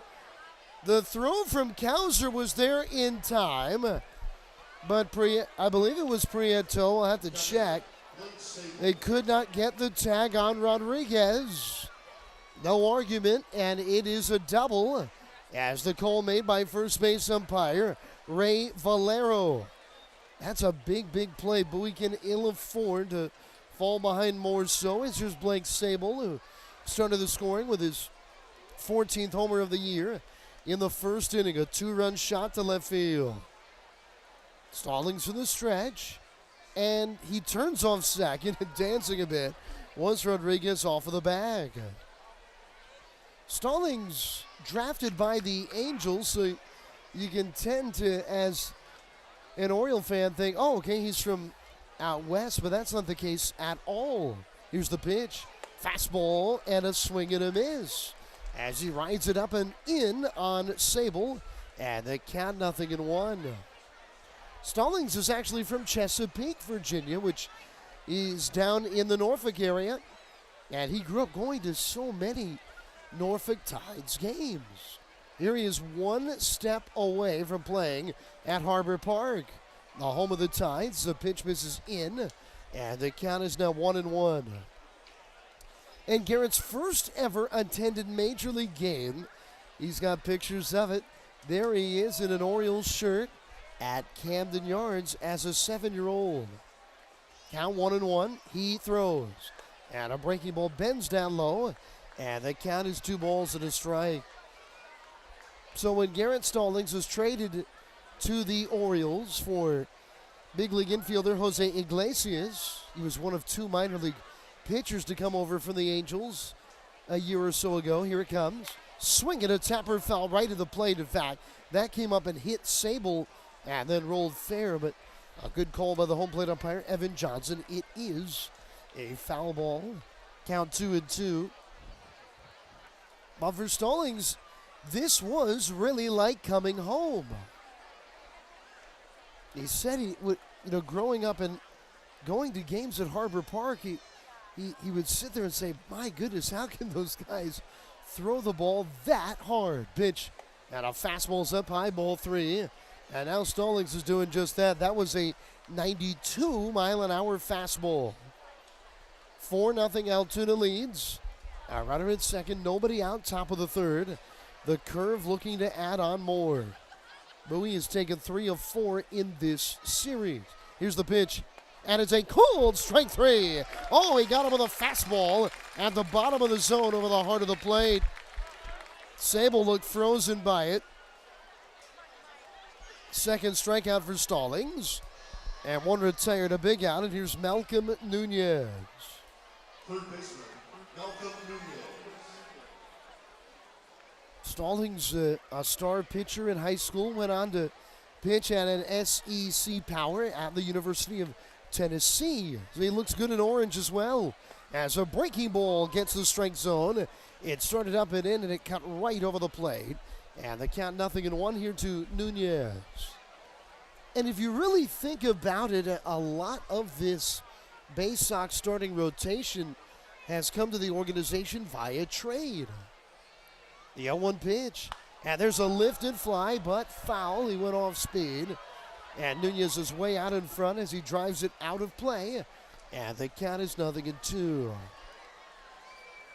Cade Povich pitched 2 nights ago just over to the Orioles organization via the Jorge Lopez trade. Chase McDermott, who started on Tuesday night, he'll be the starter in his third Bowie start tomorrow from the Astros in the Mancini trade. Here's the pitch, and a breaking ball bends down low, ball 1.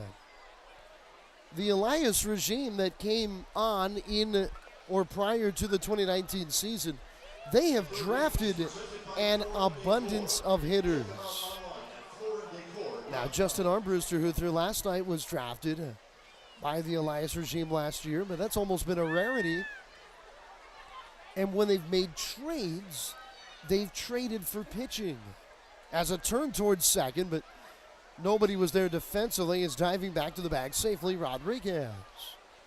To think of it, last night the Orioles, a rookie starter, 8 scoreless innings. And that was Kyle Bradish, traded for by Baltimore. As a swing and a foul on a line. Out of play to our broadcast right. Nunez got a good cut on that 92-mile-an-hour fastball that had a lot of the plate. Dean Kramer was prior to the Elias regime, but he's another example, right, of a traded-for pitcher. He was in the Machado deal to the Dodgers, and he's now in the Orioles rotation. 1-2 pitch coming. Swing and a high pop on the infield. Ortiz on the infield skin, standing and waiting. He'll make the catch. A two-handed grab. And the leadoff double now remains at second, 2 down in the inning. And here's the powerful left-handed hitting, Aaron Shackelford. Really singled through the shift his first time up, and I guess the shift is not the correct way of putting it because you got to have in Double-A 2 infielders on the dirt and on each side, but Bowie really swings their second baseman Prieto well to the pull side, maybe 25, 30 feet from first base. As here's the pitch, and it's off the outside. Fastball, ball 1. Ortiz would probably be also on that right side of the infield, but he is up the middle. And Shackelford hit a ground ball that would kind of be a routine play for a second baseman straight up his first time up. That's a fastball's just a bit low. And they count 2-0 to Shackelford here. But there was nothing but green grass in front of that ground ball. And he ended up scoring later in the inning. 4-0 again, our score. Altoona leading off second, Rodriguez, and the pitch. And a changeup misses away, ball 3. This almost looks like Stallings, who has very good command, is basically pitching around Shackelford, a left-handed powerful hitter who's got 24 homers on the year. Leover Piguero's on deck. Here's the pitch. And a breaking ball missing down low for ball 4. So that was the intentional walk. Wink, wink. At least in this broadcaster's eye. And now Leover Piguero, who struggled in the series. 1 hit in 13 trips. He'll stand in.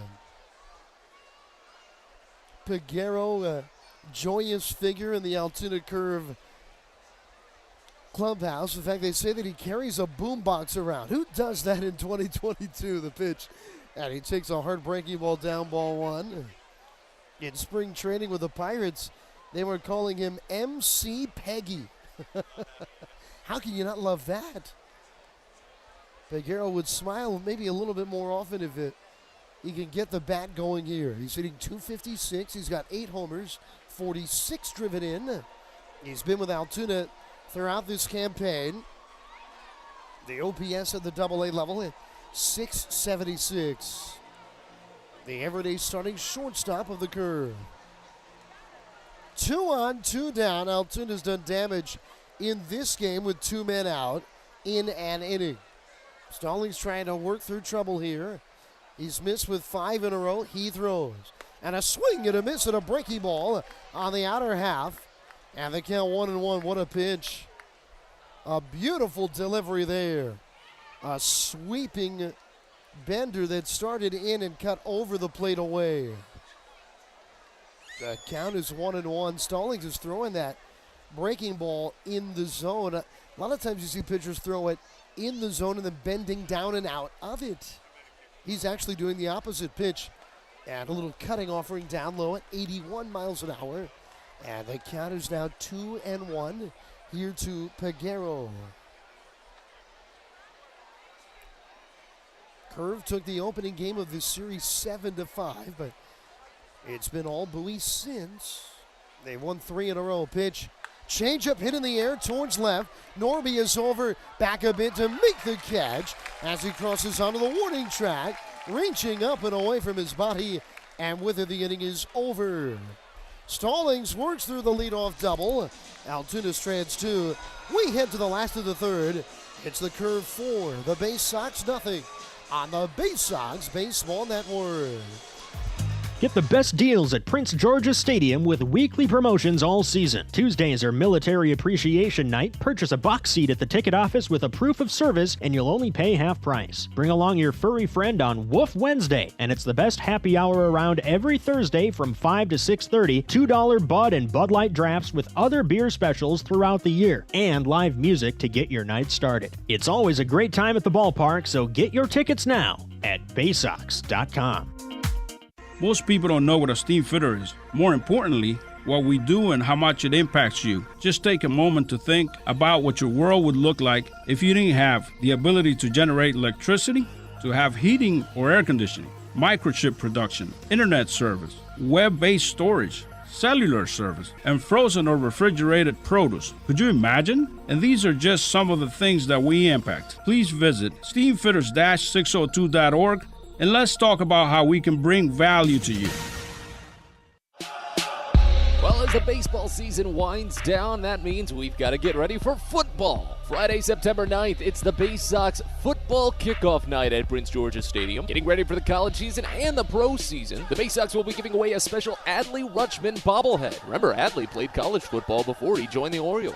It's a free bobblehead for the first 750 fans ages 13 and up. So be sure to join the Baysox football kickoff night on Friday, September 9th. Get your tickets at Baysox.com.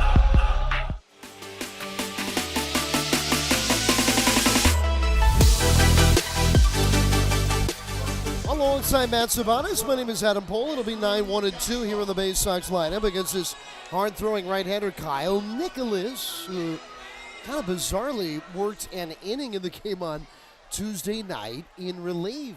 Here's Andrew Dashmach and the pitch, and a fastball just away, ball 1. You almost never see that. But Nicholas has not allowed a hit in this game, albeit he's allowed 3 free passes. 1-0 to Dashmach. And it's off speed and fading down low, ball 2. Nicholas came to the Pirates along with outfielder Connor Scott, who's in right for Altoona today, in a trade for Jacob Stallings, as Dashbach lines one foul back into the second level here in Bowie and bouncing down below. Count is 2-1. He actually reached AA Pensacola last year in the Marlins organization. He made 8 starts there with Pensacola. 2-1. And it's off the outside, ball 3. What do they call the Pensacola Blue Wahoos? I think something like that, but they're the first minor league baseball team to have pink in their colors. Little did you know. As now the 3-1. And there's a line drive near the line and right, but curling and foul. It actually hit right off the bullpen mound, down the Baysox, down that right field line in front of the Baysox pen. Count 3-2. The ninth batter faced the wind of the payoff pitch. Swing at a high pop fly behind short. Peguero into the outfield grass. Macias, the left fielder, in. And it's Macias to make the play on the towering shallow fly. And there's one retired. And here is Colton Kauser, who is just on base constantly. And on base again early tonight. He's 9 for 15 in the series with 6 runs scored. He has been the ultimate table setter. Here's the pitch. And he takes a cutting breaking ball strike. And they count 0-1. And even last night, Kauser started Bowie's game-winning rally. In a 1-1 game in the 6th, he got on and he got around to score. As he swings and lifts a fly ball well hit. Right center, Triolo back on it on the run. Sliding the right fielder, Scott, makes a wonderful catch on the warning track. Almost a bizarre looking catch. When do you ever see a guy make a foot-first sliding catch on the warning track? An outstanding play, though. Kauser robbed of extra bases. And now Norby bats. 2 outs, nobody on. And that's how Altoona wants to see him, because he has done such enormous damage in this series. As here's the pitch. And a fastball drilled on a line deep right. Scott going back on it. And he leaps up and he makes another fine catch. And Norby slams his helmet down after that one. Boy, Connor Scott, a sliding grab on Kauser, a leaping grab on Norby, and with it the inning over. On to the 4th we go. 4-0 Altoona on the Baysox Baseball Network. The best way to take in a Baysox game is with a group outing at Prince George's Stadium. Everything from entertaining clients to birthday parties and even fundraising opportunities for your team, the Baysox offer plenty of options for your group at unbeatable rates, with plenty of options on suites, seats, and decks around the ballpark. Your group can eat their fill and have an unforgettable time. Find out more and schedule your group outing by calling 301-464-4880 or going to baysox.com. On the Green Incorporated is your lawn care team, providing professional organic-based lawn care programs for residential and commercial lawns. Our lawn care programs provide ballpark quality results. Each service is custom tailored with guaranteed results for even the toughest lawns. On the Green also offers outdoor pest control services. Mosquitoes, ants, ticks, and more. Safely and effectively control insects and enjoy the outdoors this summer with On the Green Incorporated. Go to onthegreeninc.com. Baseball is a game of specialists. Base stealers, closers, cleanup hitters. Together, they help their team stand out from the rest. Specialists also help set Chesapeake Employers Insurance apart from other workers' compensation insurance companies. Our health services team includes orthopedic surgeons, nurse case managers, a physical therapist, and more, all to get your employee back to work, contain costs, and keep premiums down. That's teamwork. To learn more, connect with your agent or visit Chesapeake Employers at CEIWC.com.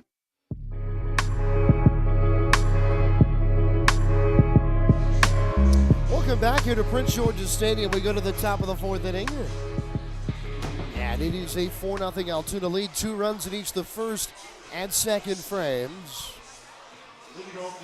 Only 2 of the 4 runs earned against the Baysox right-hander, and Garrett Stallings, who will deal the 8-9-1 here in the Altoona order. Here's the 8-hole hitter, Fabricio Macias.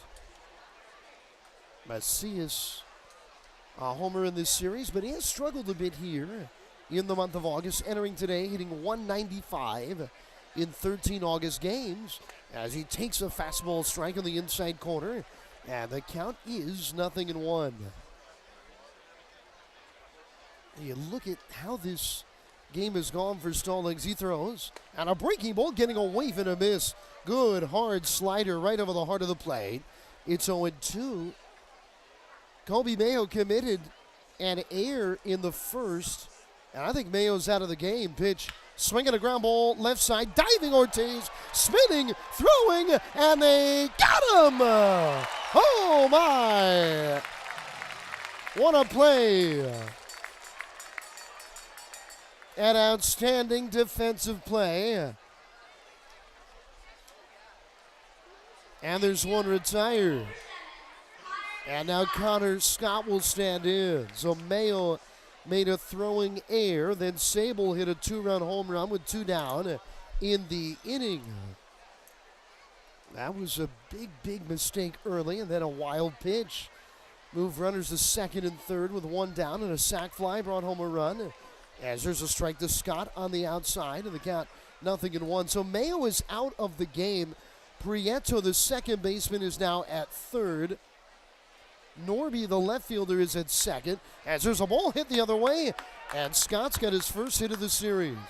He was 0 for 8 entering the series with 8 strikeouts. Ouch. He had back-to-back golden sombreros. In 90 games this year prior to this series, Scott had not struck out more than 3 times in a game. He's turning it around tonight. A sac fly RBI, a base hit the other way there, and 2 really nice grabs in right field. Yeah, now Jared Triolo will come to the plate. Adam Hall is the new player into the game in left field. As there's the pitch and a soft ground ball to short. Ortiz has it, flipping for one. The quick turn, and not in time.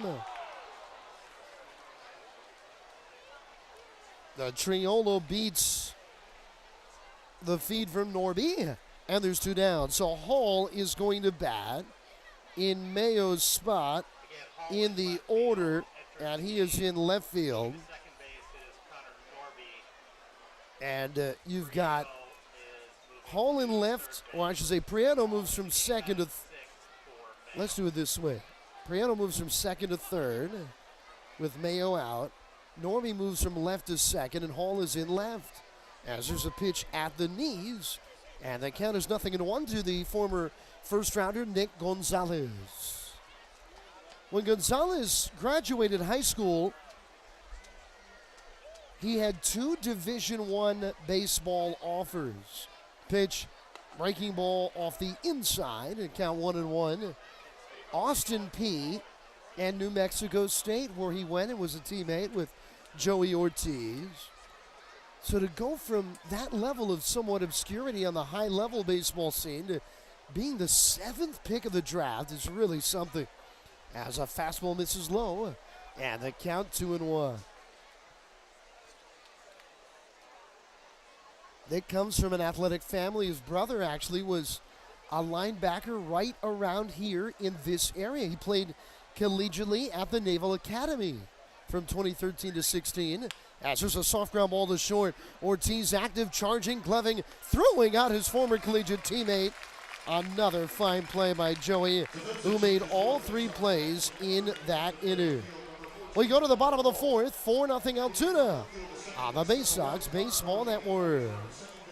Sky Shooter Displays by ZY Pyrotechnics will be lighting up the sky with top-of-the-line fireworks shows following Baysox games all season long. We will give you the best bang for your buck. Sky Shooter Displays include traditional shows, true pyro musicals, custom choreographed plays, and much more. The night sky is truly limitless, so don't be shy. Give ZY a try. Find out more by calling us at 570-328-1361 or visit us online, zypyrotechnics.com. If you own or operate a building or facility, or if you're a general contractor that is located or operates in the D.C. area, there is no doubt that it is important for you to have the best trained and most qualified people working for you. Members of Steamfitters UA Local 602 provide the highest level of HVAC, mechanical, and specialty piping services to the various customers we serve. For more information about the services we provide and for a list of companies you can hire, please visit steamfitters-602.org. At DCA Imaging Systems, we provide a tenured team of office technology professionals ready to be your trusted advisors. From document creation, output devices, scanning and workflow, to document security and storage, we understand people print, not printers. Give DCA Imaging a call, 301-577-1021, or find out more about how we can help you. DCAimaging.com. DCA Imaging Systems, office technology made easy.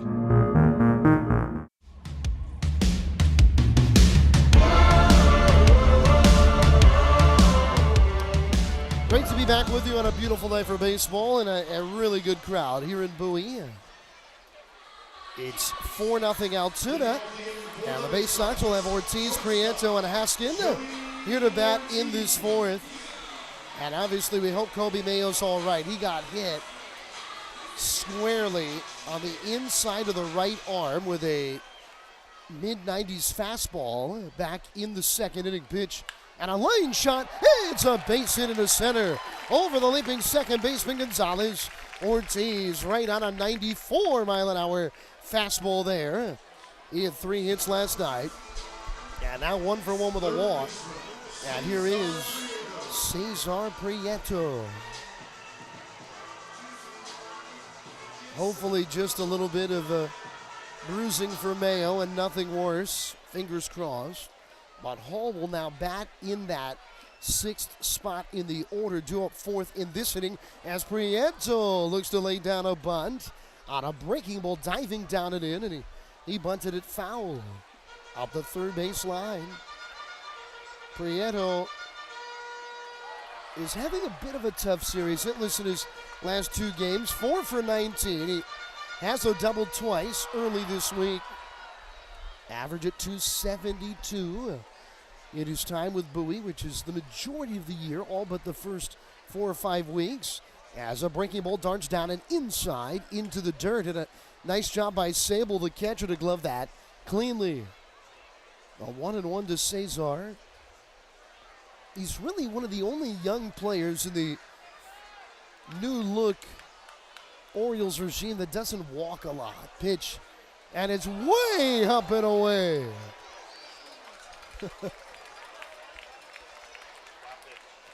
What was the guy's name in Major League? Was it Harry Doyle or something? Just a bit outside. Well, you know, I would do what Nicholas just did there too. He went back to the rosin bag. That was a changeup, and it would have been well behind a right-handed hitter. Count 2-1 to Prieto, and he takes inside ball 3. This is the kind of reverse broadcaster jinx you want. This guy never walks, and now it's 3-1. He's got 3 walks in August, 80 at-bats. As from the stretch, Nicholas sets and throws. And there's ball 4. See what I did there? Breaking ball missing up and away. And boy, that's the only thing really hurting Nicholas tonight. 3 walks and a hit batter in this game. There's 2 men on, nobody out. A big chance for Bowie. And this bottom of the 4th inning. And here is Hudson Haskell. I mean, offensively, the Baysox have been so dynamic here in this second half of the year. Thursday night was An 11-8 win. They scored 7 on Wednesday. Pitch, fastball off the outside, ball 1. Now they've scored 5 or more runs in all but one game, and that one game was last night when they won 4-1. Now being down 4-0 in the 4th inning it's not where you want to be, but boy, I mean, the Baysox have the firepower to come back in a ball game unquestionably.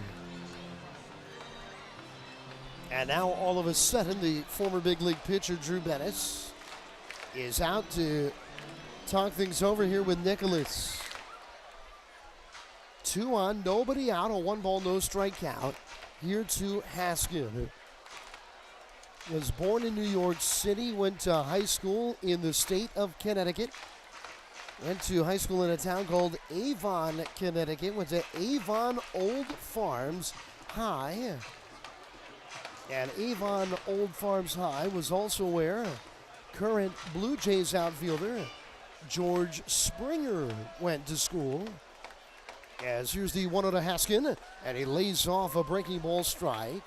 And the count 1-1. Haskin, in fact, he bested Springer's stolen base record in his high school career, so he's now above Springer on that list. 1-1, and this stays up high with a breaking ball, ball 2. Haskin, when he was a freshman in high school, he was already 5'7", but he weighed 135 pounds. Well, he was a little bit of a late bloomer, as now the 2-1 pitch. Swinging a chop ball near the back at third. It's off the glove of Nunez, and he's got no play.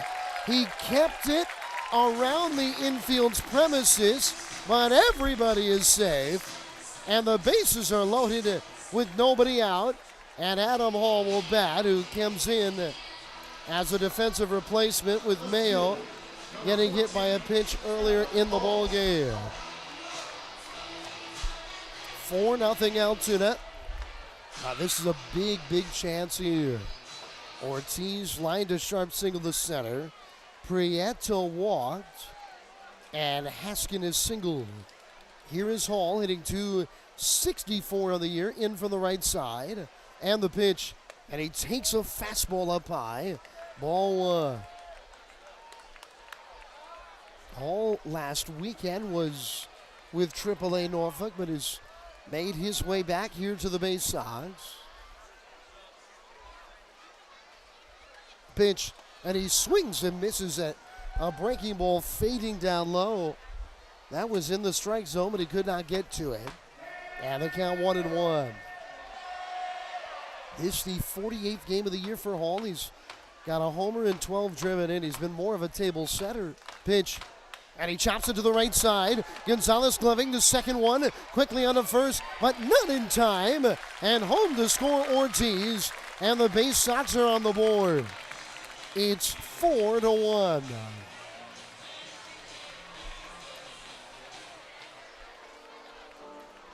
Well, the out is at second, 4-6.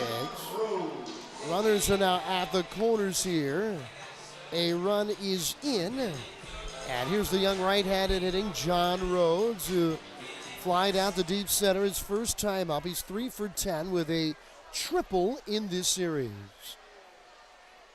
Infield remains a double play tap. Here's the pitch. Ooh, up and in. A breaking ball that nearly hit Rhodes. And they count 0-1. Now, Nicholas has got a really good fastball, but this second time through the order, he is really relying on his breaking ball. He throws, and it's off speed and in there on the outer half. And the count is now 1-1. On deck, newcomer Andres Angulo. After Hanley has not played since Tuesday night. 1-1 pitch. Swing and a miss through a fastball. Well, the first hitter of the at-bat, thigh high on the inside part of the plate. And Rhodes got a big, big cut at it. But he came up empty. Now count 1-2. Prieto, the lead runner at third here. Hall's got good speed at first. And the pitch. Breaking ball, veering down low. Ball 2. The way to beat the Baysox is to stay away from giving up the big inning. Bowie is relentless. They keep coming at you. If you give up a run here or there, you're going to be okay. As here's the pitch. Swinging a ground ball to short, could be 2. Peguero bobbles, and they don't get it out. Home to score, Prieto. It's a 4-2 ball game. And those are the mistakes you cannot make. That was a tailor-made double play ball. They'll probably give Rhodes an RBI due to the fact that you're not supposed to kind of give the other team 2 outs. But my goodness, that was the end of the inning. And it should be a 4-1 ball game to the 5th. And here's Angulo. 2 men are on. There's only 1 man down. Peguero had it in his mitt, and it almost looked like he dropped it trying to make the transfer. As there's a fastball strike on the outer half. Count 0-1. Maybe he was rolling around on the outside of his glove, whatever.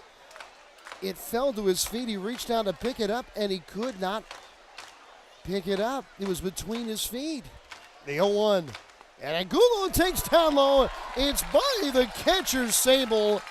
And Bowie's got the tying run in scoring position on a wild pitch. And all of a sudden, the Altoona curve, named after the curve in a railroad track, are coming off the rails. Angulo has not played much in Bowie this year. In fact, tonight his 4th game. But last year, in the Giants system, he played in 53 games in Richmond. 1-1. There's a broken bat, fly ball, shallow left, Peguero out on the run, and it falls in! Home, the score is Hall. Up to 3rd, Rhodes, sliding into 2nd, Angulo with a bloop double. Another defensive faux pas. Macias, the left fielder, called off Peguero. Peguero was going to make the catch. Macias called him off, and then he couldn't get to the baseball. He went into a foot-first slide, and the ball fell in front of him. It's a flared double. And it's a 4-3 ball game. Unbelievable. Runners are in 2nd and 3rd. The infield, the corners are in. The middle of the infield halfway back, and a breaking ball misses away. Ball 1 to Andrew Dashbach. Boy, oh boy. You can argue Altoona's given Bowie 3 free outs. They booted a double play ball, and there, Macias not letting Peguero catch it turns into a disaster. The 1-0. Fastball strike on the outer half of the count 1-1. Here to Dashbach. And all of a sudden, a base hit could give Bowie the lead. You just have to make the plays in the field to beat the Baysox. The pitch, and it's off the outside, a fastball, ball 2. And along with that, now activity has started in the Altoona bullpen. Brad Case, big right-hander, number 46, is up and throwing with 1 down in the 4th inning. Inning should be over. The 2-1. Swing and a miss at a slider that was up and out over the plate on the outside portion. And the count 2-2. On deck, Colton Cowser. A part of the Baysox order that has devastated Altoona in this series has not batted in the inning. The 2-2 to Dashbach, and it stays up high, a breaking ball, ball 3. All right, this is an out Nicholas really needs with the top of the order just lying in wait, waiting to pounce here. 3 runs are in. Runners are at 2nd and 3rd. 1 man is down. The 3-ball, 2-strike pitch. And a foul on a line back to the screen. on a breaking ball in on the hands of Dashbach. Good piece of hitting there for Andrew to fight that off. That's a pitch that started outside of the zone and then broke in. And by in, I mean into it. Corners in, middle of the infield, not all the way back, but back. The pitch and a half-swing ground ball to first. Running for the plate, throw home. It's in the dirt, a tag, and out of the plate. What a play by Sable, the catcher. It was a poor throw by Shackelford. He fired it in the dirt. Sable had to reach across his body to the backhand side just to pick it.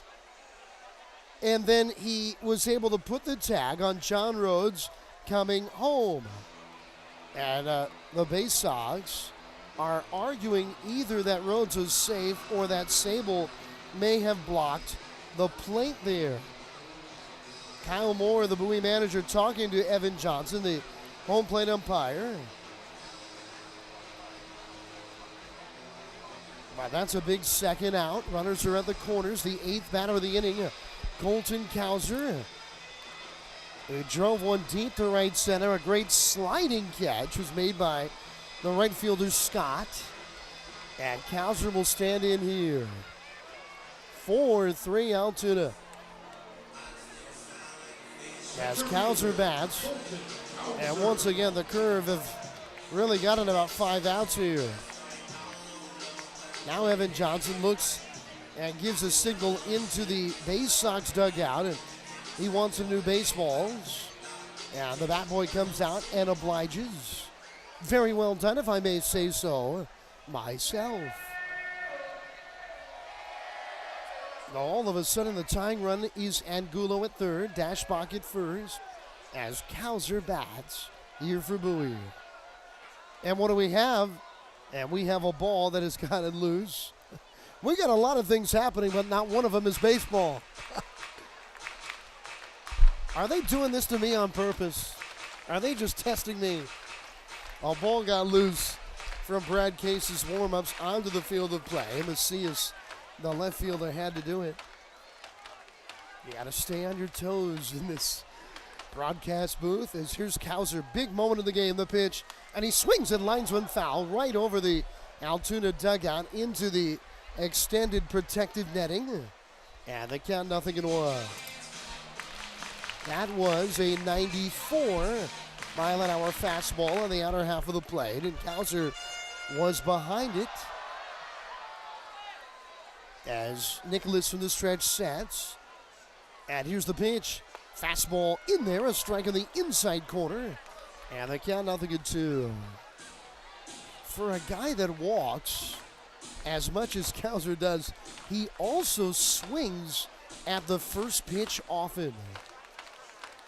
0-2 the count, the pitch. And too tall with a fastball. It was actually over the inside corner, but it was chest high. And the count 1-2. Harrisburg is leading at home against Erie 4-2. Erie's threatening, though, 2-on-1 down to the top of the 7th. Bowie's got a 1-game lead on Erie, 20 to play. 1-2. Swing and a miss. He got him. He got him with a fastball on the inside corner at the knees. They bust Kauser in, and the inning is over. That's the first strikeout for Nicholas tonight. 8 bat and 3 score. And we go to the 5th inning. It's a much different ball game now. Altoona 4, Bowie 3 on the Baysox Baseball Network. If you're working in the Washington, D.C. metropolitan area as a pipe fitter, pipe welder, or HVAC service technician, and you're interested in a better life, a better means to provide for yourself and your family, a way to make sure that you're earning the highest wages and the best benefits in our industry. Visit our website at steamfitters-602.org. That's steamfitters-602.org. And let's talk about what we can do to help change your life. Hey, coffee lovers. Know where you'll find the world's freshest cup of coffee? Right here at Royal Farms. Because with our new brewing system, it takes less than a minute to go from selecting the kind of coffee you want to this.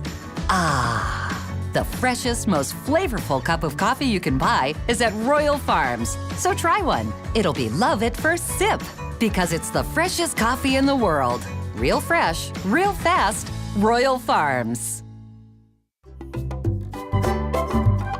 Hey kids, the Baysox Futures Club is the best way to be a fan of the Baysox, and it's completely free for kids ages 3 through 12. Futures Club members get access to special members-only events, discount ticket offers, and free gifts for just signing up. Parents, head over to Baysox.com to sign up your kids, so don't miss out on all the promotions and giveaways at Prince George's Stadium this season and next. The Baysox Futures Club. Sign up now at Baysox.com.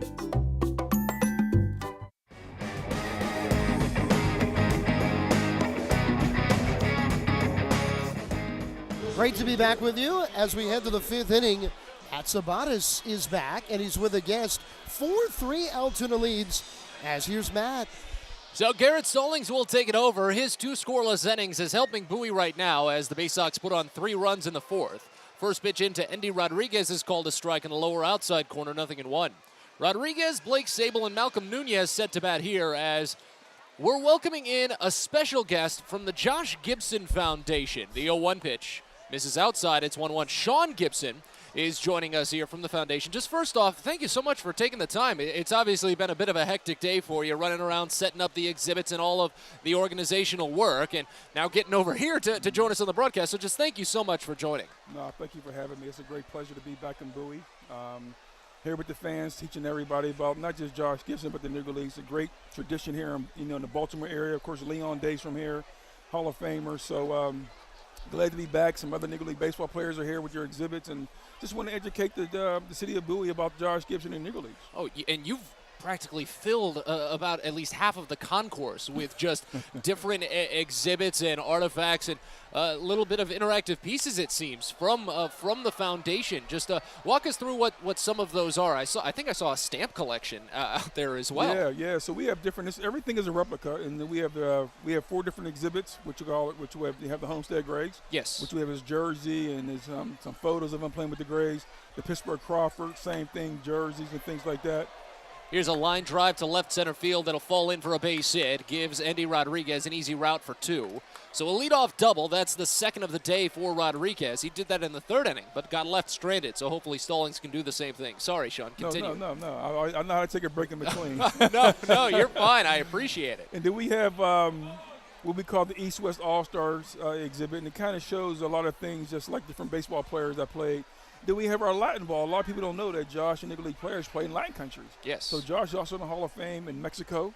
He was the MVP in Puerto Rico in 1941-42. So the exhibit is just not on the Homestead Grays and the Pittsburgh Crawford, but the whole life in general, the All-Star game, as well as him playing over in the Negro Leagues in Latin countries. Absolutely. As Blake Sable steps in, had the 2-run home run in the 1st inning. He watches a pitch up and away, 1-0. As Bowie trails 4-3 here in the 5th, we're joined by Sean Gibson from the Josh Gibson Foundation here for the 19th tribute to the Negro Leagues night here at Prince George's Stadium. The 1-0 pitch is sliced up the third base line, but getting out of play and touching down in the corner foul. It's 1-1.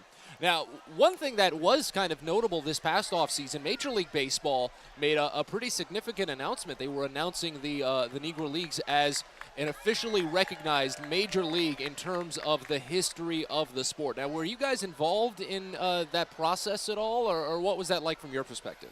Well, 2 things. One, that was in 2020, and the announcement was made by Commissioner Manfred, yes. And we were not involved. SEAMHITS is a national database who collects Negro League statistics. Okay.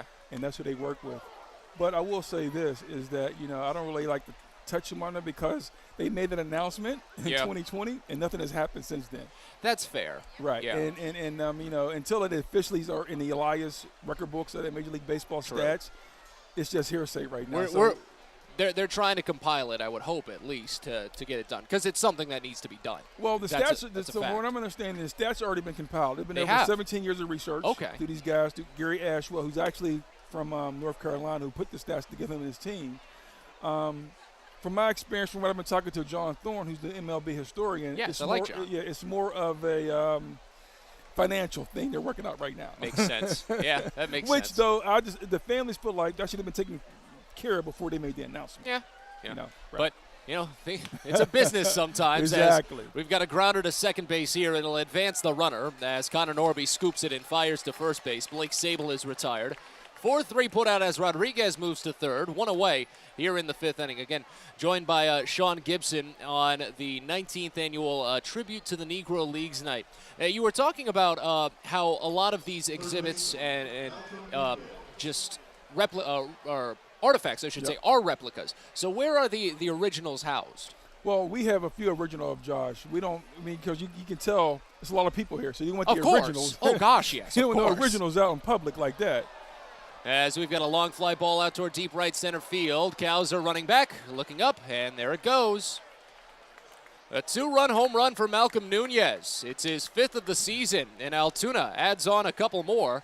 Looks like it bounced over the top of the wall, so it'll be a ground rule double, as a matter of fact. See, I'm trying to focus with you, Sean. I appreciate the assistance there. That's a lot of big help. Don't see the ball off bat instantly, but it will be an RBI double for Nunez as it bounced over the wall. So I got that part right. It got over the wall at least, just where it hit before that. So it's a double for Nunez, but an RBI makes it 5-3 Altoona. Runner at second, still only one away. I didn't want to jump in and say it's a double. So No. I appreciate the help. I've got to do my job at least at some point. But so obviously it'd be difficult to bring the originals out here. Just the overall handling, oily hands, a lot of sweat. It's a humid day. I totally get it. So what we have original of Josh Gibson, we have his 1941-42 MVP trophy from Puerto Rico. That's an original. And we also have his passports and some contracts of him being overseas.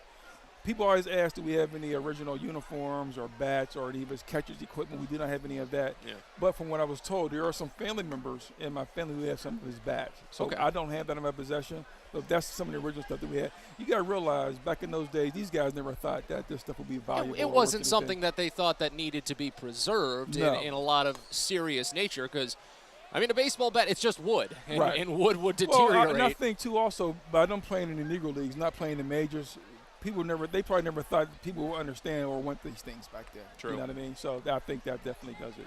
As Bowie trails 5-3 here in the top of the fifth inning, the 1-2 pitch bounces in to Aaron Shackelford, who's 1 for 1 on the day. The Baysox get a reliever working, Clayton McGinnis. Now, did you play at all? What was your experience in baseball growing up? I played Little League as a kid. Yeah. Once I got into high school and stuff, I started playing basketball. Okay. And I stuck with basketball, and that took me on to my college education. I went to Edinburgh University. As we got a fly ball out towards center field here. Looks playable for Cowser. He runs in, makes the catch, runner from second tags, but holds up. Fly out to center. There's 2 away. So you went to Edinburgh. Edinburgh in Erie, Pennsylvania, played basketball there and graduated criminal justice degree. So I'm never, my grandfather, who was Josh Gibson Jr., he used to always teach these classes at the Boys and Girls Club about baseball. Yeah. I just never really got into baseball. And to be honest with you, I never realized who my grandfather was until I was about 12 or 13 years old. Yeah. I would hear stories about him in family reunions and things like that. But I didn't know the magnitude of Josh Gibson until I got about 13 years old. Right. If it makes you feel better, I work in baseball myself, and I pretty much stopped playing when I was around 12. So it's not that much. Here's a line drive out to right field where John Rhodes reads it, makes the catch, and the inning is over. Can you stick around for the bottom half of the inning, Sean? Yes. All right, so Altoona gets a run across and an RBI double by Malcolm Nunez. As we move to the bottom of the frame, Bowie trails 5-3. You're listening to Baysox Baseball. A birthday bash with the Baysox is the best time at the ballpark. Bring your friends and family out to celebrate and be the star of the show. Dance on the dugout with Louie, play games in the stadium, introduce a batter in the game, and you'll even get to have the stadium sing for you. Baysox birthday parties, an unforgettable, one-of-a-kind experience at Prince George's Stadium. Book yours by calling 301-464-4880 or at baysox.com. Everyone deserves a great smile, and Rad Orthodontics is here to help you, Bowie Baysox fans. Rad Orthodontics accepts most insurance, and whether it's braces or Invisalign aligners, anyone can get the smile they've always wanted with our flexible payment options. With 2 of the country's leading orthodontists right here in the D.C. area, we love to see Baysox fans smile with confidence. So get that amazing smile you deserve. Visit radsmile.com today and book your free consult. That's radsmile.com for Rad Orthodontics, official smile provider of the Bowie Baysox. Fielder's Choice Flex Packs with the Bowie Baysox. The best value to see the best games at Prince George's Stadium. You could save up to 30% on your selected seat from day one and enjoy a number of exclusive member benefits, including flexible exchange options, discounts on suite rentals, special access to the Diamond View restaurant, and a free members collectible at your first home game of the year. Get your pack now by calling 301-464-4865 or heading online to Baysox.com.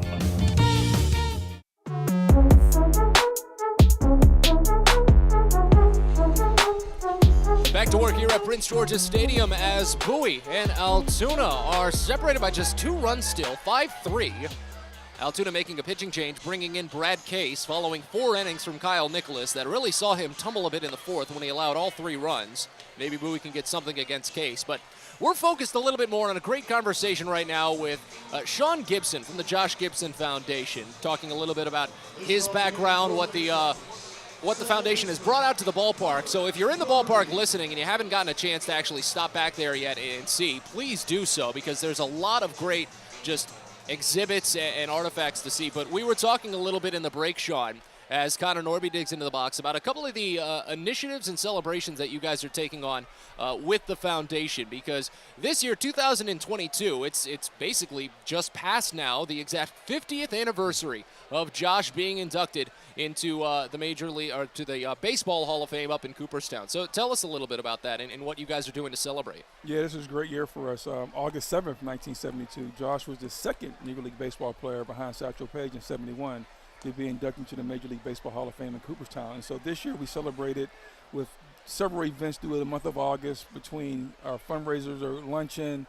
having the actual Hall of Fame plaque. First time it's left Cooperstown in 50 years. Really? And we had his plaque in town, so we brought Cooperstown to Pittsburgh. We had our Josh Gibson Youth Classic under his name. We just finished that up.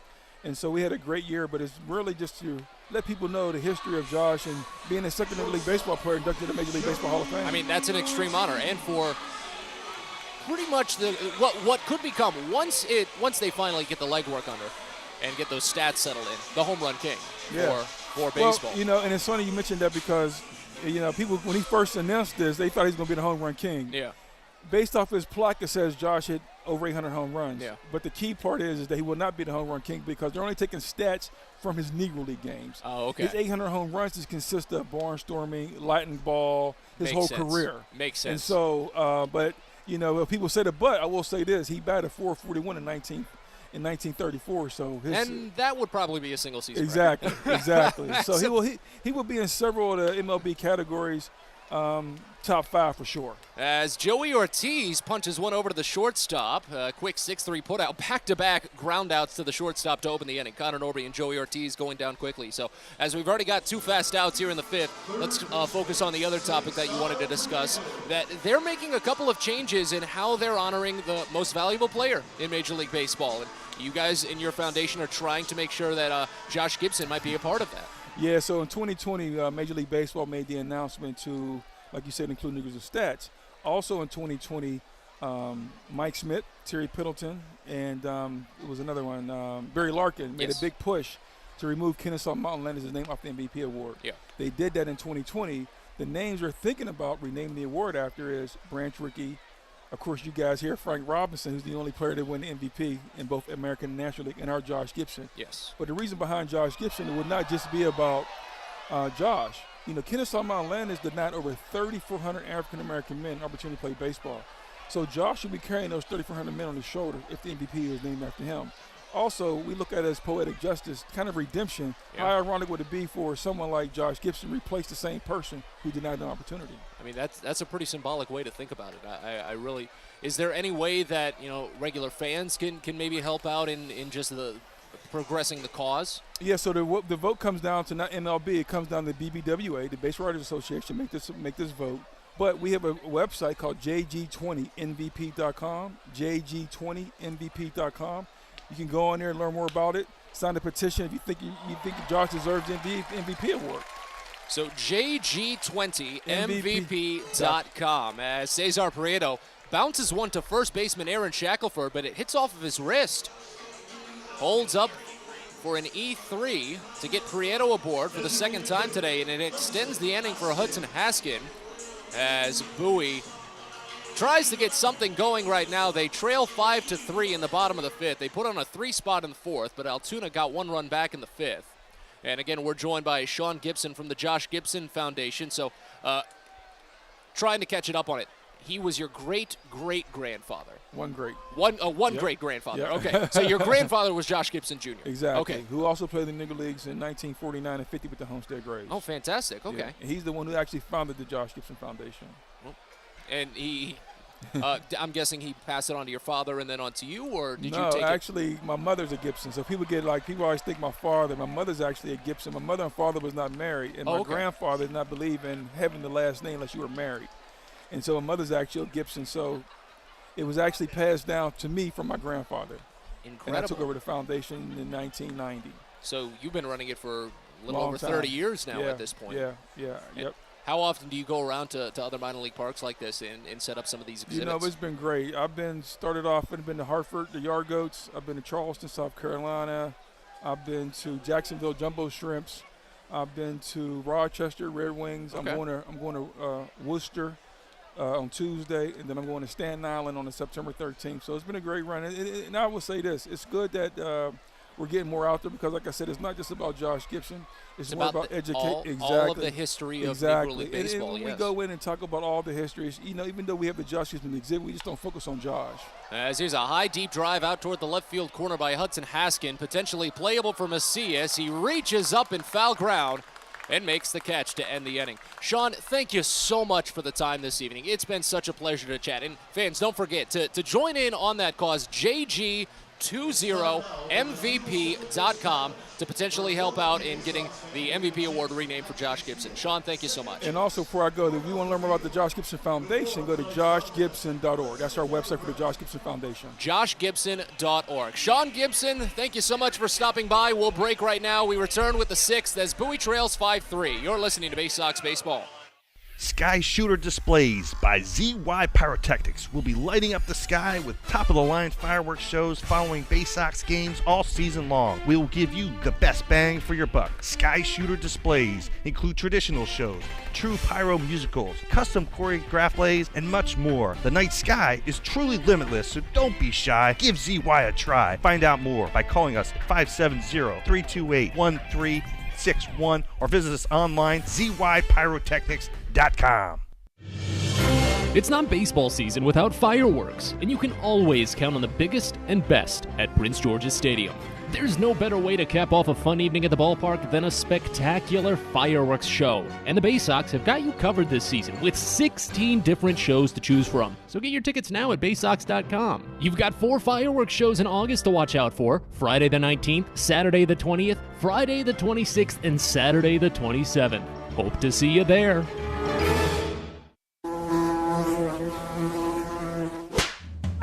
Pest Now is proud to partner with the Bowie Baysox and provide their pest control services. For all your residential and commercial pest control needs, call Pest Now. For general pest control, termite control, mosquito control, and all other pest control services, call Pest Now. You can reach us at 301-231-8300 or visit us online at www.pestnow.com.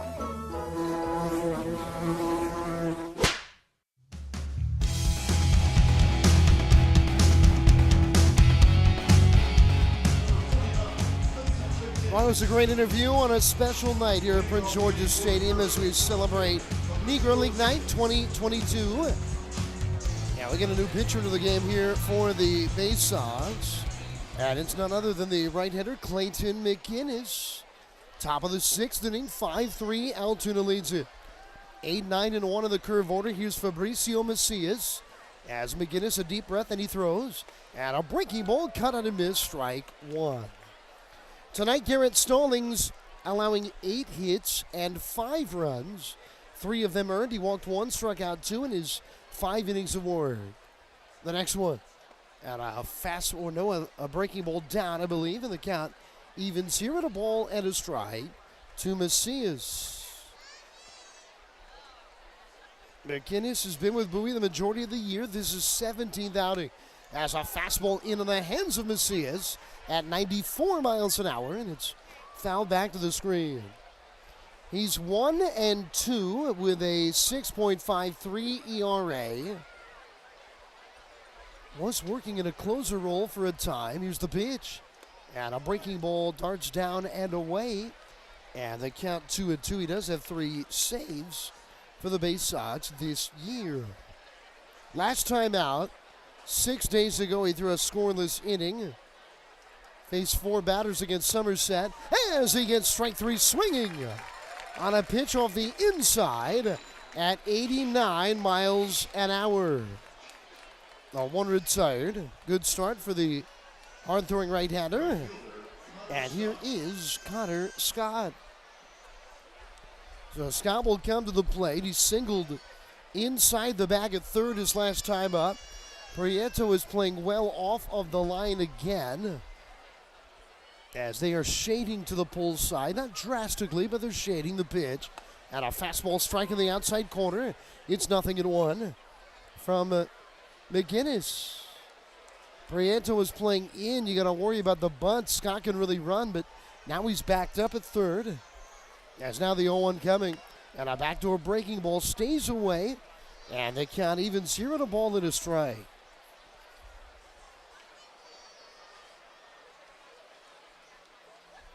McClarty, or I should say McGinnis, that is, the product of the College of Charleston.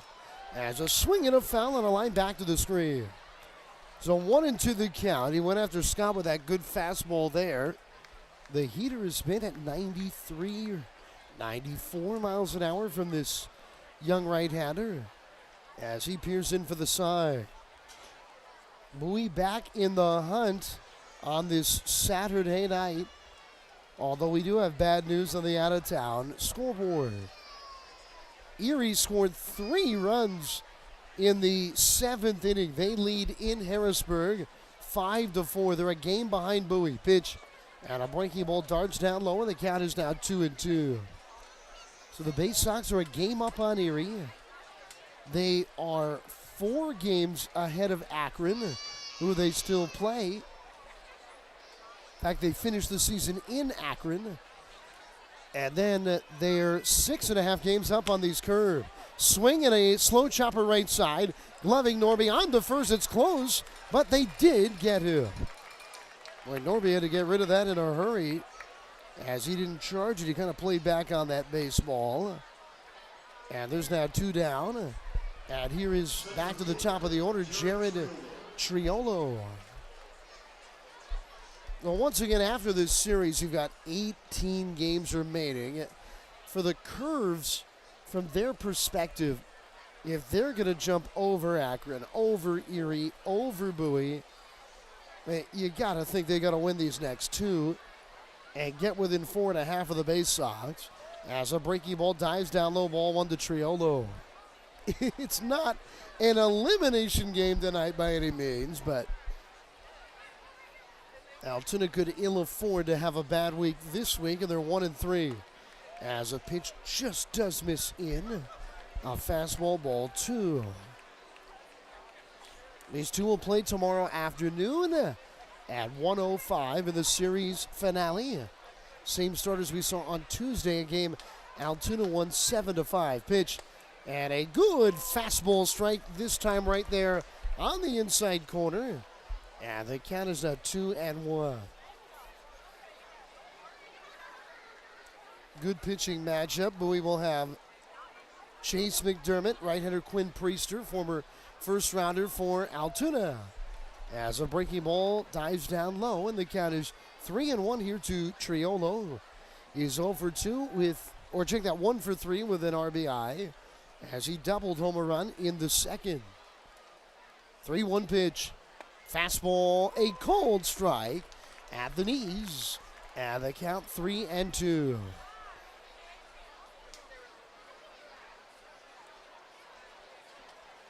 Baysox playing everybody down the stretch that they're battling with. Pitch, ground ball near the bag at third. Down on it is Prieto. He got in front of it. Long throw, digging it out. Dashbach, beautifully done on a skidding throw across the diamond.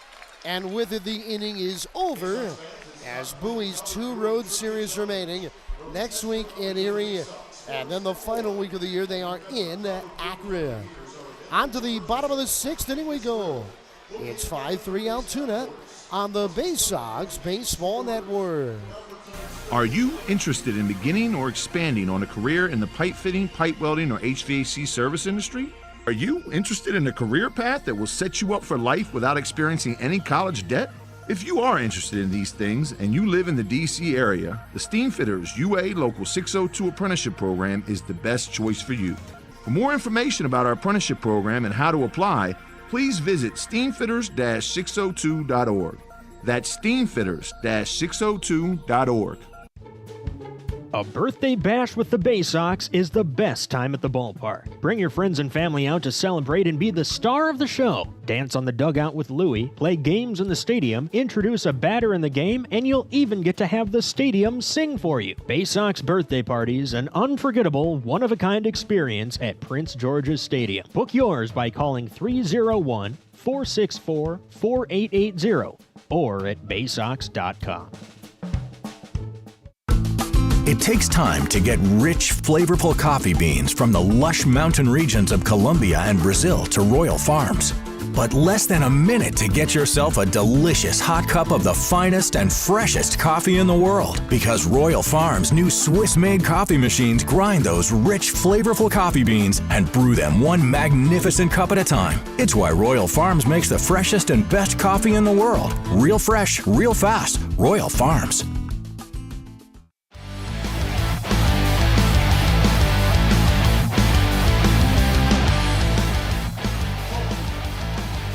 Work to do for the Baysox. They trailed 4-0.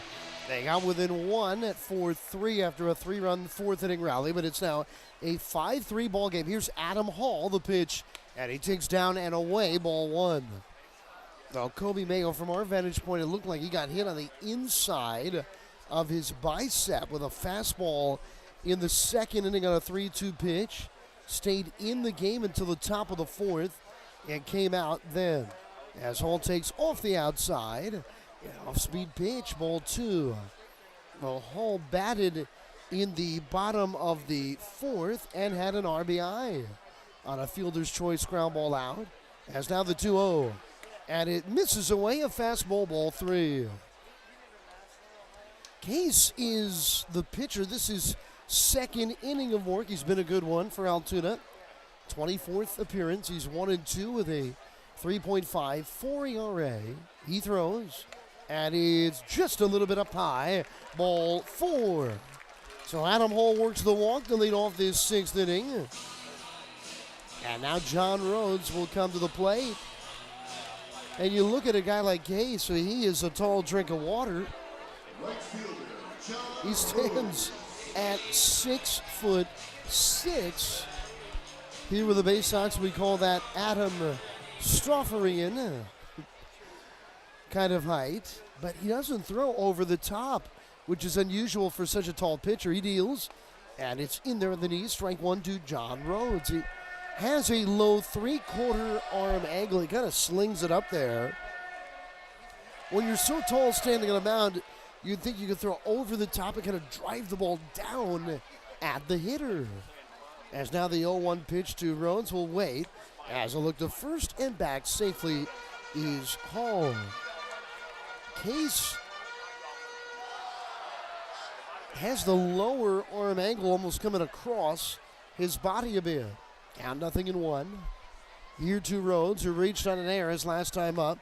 A huge play in the game. Here's the pitch. And he swings and lines it towards the alley. In left center, it's down. Center fielder Triolo cuts it off at the edge of the track. Around to third and holding Hall, and into second with a stand-up double, John Rhodes. And the Baysox have the tying run in scoring position with nobody out in this last of the sixth inning. How about that? Now Hall runs well. If Triolo could not cut that off, Hall would have scored easily. Rhodes runs well as well. He's already tripled in this series, but big play by Triolo to get to that baseball. And here is Angulo, the Bowie catcher. He flared an RBI double with a broken bat his last time up to left. And he takes a breaking ball strike. It's 0-1. Angulo's done well with the Baysox. This his 5th game in Bowie this year, the product of Colombia. There's been some great Colombian players over the years. Here's the pitch. And it's, a cold strike on the outside corner. Angulo did not like it. 0-2. Maybe the best of them all, Edgar Renteria. Remember him? He had the game-winning walk-off hit for the Marlins to win the 1997 World Series. 0-2 coming. Breaking ball, line to base hit into left. Hall has scored. They're going to hold Rhodes at third. Angulo for second, and he's in there sliding in safely. Macias, the left fielder, made a throw all the way to the plate, and Angulo never stopped running. An RBI single. And the throw should have hit the cutoff man, but it went to the plate. It's another big mistake by Altoona. Sable, if he would have gloved it cleanly, may have had a play at Angulo at second, but he could only knock down the skidding throw. And now runners are at second and third. There's nobody out. And Drew Bennis, the pitching coach, is going to come out to talk to the right-hander Case, who is up against the ropes. And a left-hander is getting loose in the curve bullpen. Coming into this series, a thought was that Altoona might have a better bullpen than the last time they were here, and that could be huge in this series.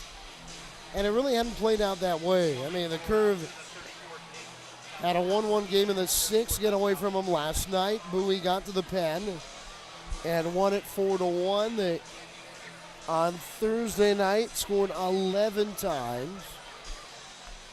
Here's a ball game. Altoona led 4-0 and 5-3. Let's see what the Curve do on the infield. The infield is halfway in. So not all the way in, but about halfway. Angulo can get a big lead off second, though. Here's the pitch. And a breaking ball misses inside. Ball 1 to Dashbach. The Hall walked. Rhodes doubled. And Angulo singles. And then gets second on the throw to the plate. Runners at second and third. Nobody out. 5-4 Altoona. The 1-0 pitch. Swing and a lifted foul out of play right side. Boy, that was a breaking ball that ended up over the plate, and Dashbach put a good cut on it. Baysox have not had a big comeback in this series, but trying to do it tonight. The 1-1. Swing and a miss through a fastball belt high on the inside part of the plate. Strike 2. The top of the order awaits. Colton Kauser is on deck here for the Baysox. Once again, the infield mostly in the pitch. And they got him. A swing and a miss. Foul tipped into the mid of Sable on a high fastball in the zone, but just right there at the belt. That's a big strikeout for Case. And one retired. And let's see what the Curve do defensively here. My guess is they'll do the same. But here comes the Altoona manager out of the dugout. And they're going to get Case out. They're going to bring in the left-hander out of the pen. As manager Madison is coming out to make the change right here. What a big spot of the ball game. A run is here. Runners are at second and third. One man is down. It's a 5-4 Altoona lead. And the top of the Bowie order awaits on the Baysox Baseball Network. A birthday bash with the Baysox is the best time at the ballpark. Bring your friends and family out to celebrate and be the star of the show. Dance on the dugout with Louie, play games in the stadium, introduce a batter in the game, and you'll even get to have the stadium sing for you. Baysox birthday parties, an unforgettable, one-of-a-kind experience at Prince George's Stadium. Book yours by calling 301-464-4880 or at baysox.com.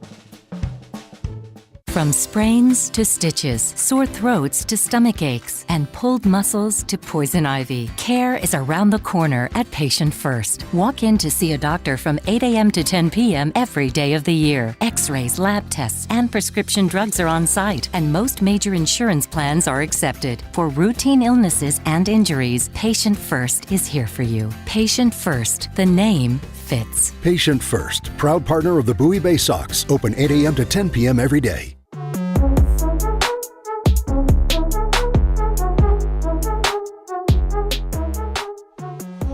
This is one of the big spots in the ball game, no doubt about it here. As the left-hander Nick Domkowski is in for a second time this series, 2-1 with a 3.30 ERA. He's making his 17th outing of the year here with the Curve. Domkowski worked 4 nights ago on Tuesday in Altoona's win. He allowed 2 hits but no runs in 2/3 of an inning. So he came in a very short relief. And he's going to come in once again. Runners are at second and third. A run is already in. The Baysox, who have trailed throughout this game, now we're within one, 5-4. As Colton Cowser bats. Cowser is 0 for 2 with a walk tonight. The infield, the corners are going to play all the way in. The middle of the infield is halfway in. The lead runner at third is Rhodes. He runs well. And Gulo, the trail runner at second, is the catcher. As here's the pitch. Fastball hit in the air, left field. Back on it, Macias is going to make the catch on the back pedal, but tagging and scoring the tying run, John Rhodes. The Baysox have come all the way back, and they've tied the ball game at 5. How about that? Colton Cowser, a big sac fly. He gets the job done. And Altoona's big early lead is no more. And here is Connor Norby. Runner at second, 2 down. And now Angulo would be running on contact. Norby is 0 for 3 tonight. Here's the pitch. And he swings, and it's a soaring pop fly. Shallow center. Triolo in on it. Under it to make the catch. And with it, the inning is over. But the bottom of the Bowie order helps put together a big 2-run rally. And we go to the 7th inning. We got a new ball game. We're tied at 5. The Baysox and Altoona on the Baysox Baseball Network. From sprains to stitches, sore throats to stomach aches, and pulled muscles to poison ivy, care is around the corner at Patient First. Walk in to see a doctor from 8 a.m. to 10 p.m. every day of the year. X-rays, lab tests, and prescription drugs are on site, and most major insurance plans are accepted. For routine illnesses and injuries, Patient First is here for you. Patient First, the name fits. Patient First, proud partner of the Bowie Baysox, open 8 a.m. to 10 p.m. every day. Get the best deals at Prince George's Stadium with weekly promotions all season. Tuesdays are Military Appreciation Night. Purchase a box seat at the ticket office with a proof of service, and you'll only pay half price. Bring along your furry friend on Woof Wednesday, and it's the best happy hour around every Thursday from 5 to 6:30. $2 Bud and Bud Light drafts with other beer specials throughout the year, and live music to get your night started. It's always a great time at the ballpark, so get your tickets now at Baysox.com. Well, as the baseball season winds down, that means we've got to get ready for football. Friday, September 9th, it's the Baysox football kickoff night at Prince George's Stadium. Getting ready for the college season and the pro season, the Baysox will be giving away a special Adley Rutschman bobblehead. Remember, Adley played college football before he joined the Orioles.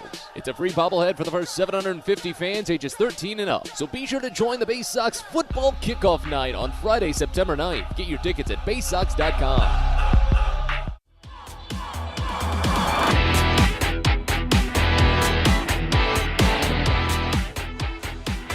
All the Baysox have come all the way back in this ball game as we head to the 7th inning, and we're tied at 5. Clayton McGinnis in his 2nd inning of work, trying to keep this game right here. It's 2, 3, and 4, though, in this very talented Altoona order. Here's Nick Gonzalez. Reached on an air in the first. He's 0 for 3 tonight.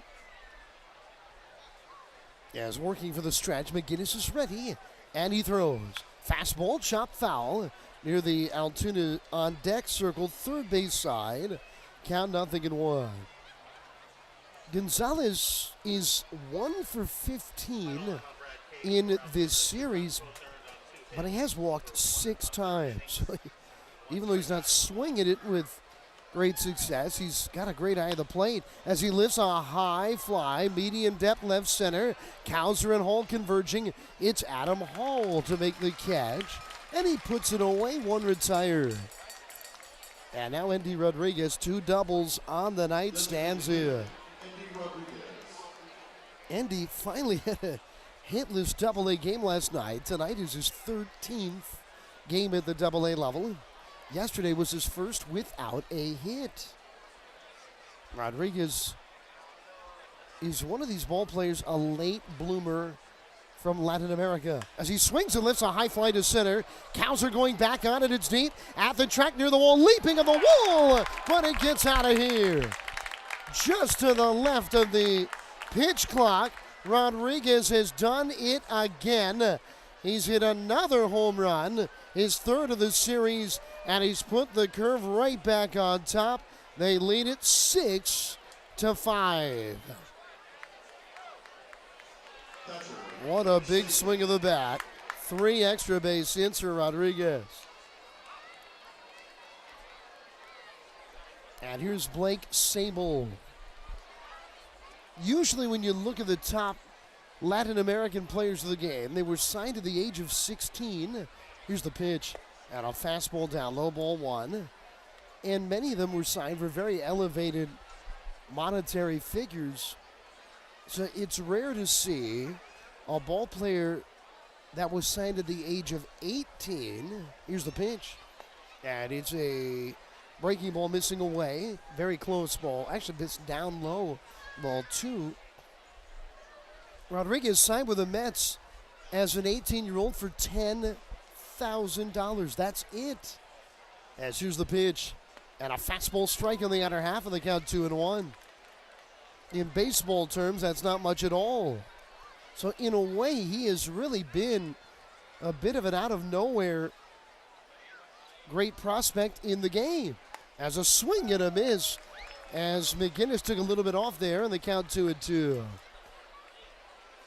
Thinking back at the last decade of the Orioles minor leagues, 2 players not with Baltimore that were in our system, former Baysox, fill a similar void. As there's a liner off the top of the Altoona dugout.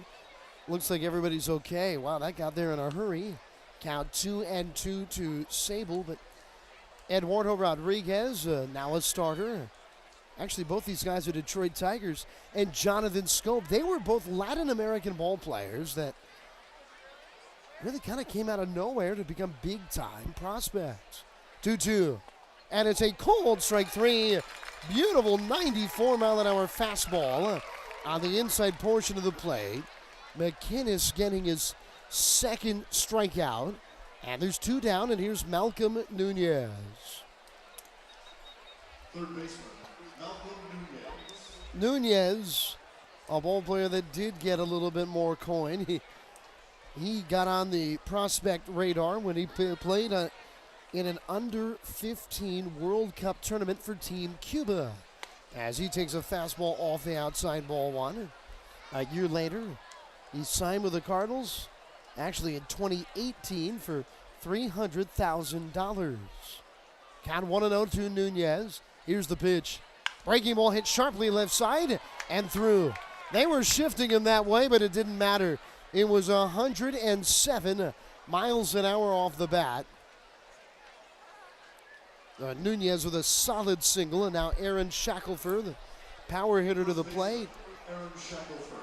It's 6-5. Altoona has regained the lead after the Baysox scored twice in the 6th to tie it.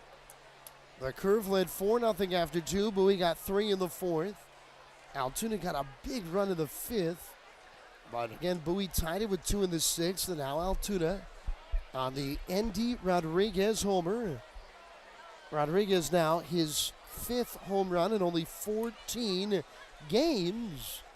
And it's put the Curve back on top, 6-5. As McGinnis misses with a fastball low, and the count is 1-0 here to Shackelford.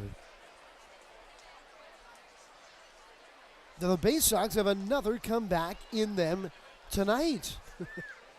We'll have to see. Here's the 1-0, and it's off the outside. A fastball, ball 2. Final line on Brad Case. An inning and a third, 2 hits, 2 runs. He walked 1 and struck out 1, the Altoona reliever. As now Josh Conway's going to come out with a 2-ball, no strike count here on Shackelford. And he's going to talk to the right-hander McGinnis as Bowie has activity, a left-hander warming in their bullpen.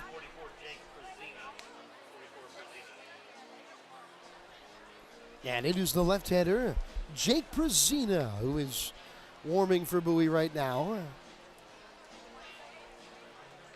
Boy, the Baysox, you look at Tyler Birch, another really good outing last night, more than 2 innings to hold off Altoona and Bowie's 4-1 win. The Baysox bullpen, which did struggle mightily in the first half of the year, has taken a big step forward in this second half. There's no doubt about it. The story, for the most part, of this ball club in the second half has been this incredible offense. Well, the bullpen and the pitching is right behind it as McGinnis just does miss a bit low with an off-speed pitch. Count 3-0. Runner at first, 2 down, 6-5 Altoona in the 7th. McGinnis sat to the letters and delivers. And it's off the outside. A fastball missing, ball 4. And there's now 2 men on here with 2 down. And here is Leover Peguero.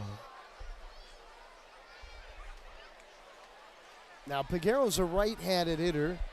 McGinnis is a right-handed pitcher. Prezina should be just about ready out there, but he is a lefty. McGinnis is going to try to get through this second inning here. Here's the pitch, and it's very low, ball 1. Here to Peguero. Peguero's hit the ball in the air all 3 times. Tonight, he's 0 for 3 in the game. Boy, would Altoona love some insurance here. Peguero stands straight away, right-handed hitter from the righty McGinnis. As from the stretch, now the 1-0 pitch.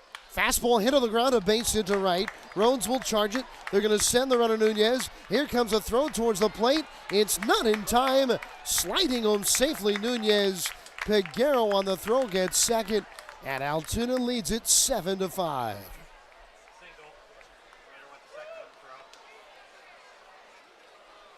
Really a huge insurance run there.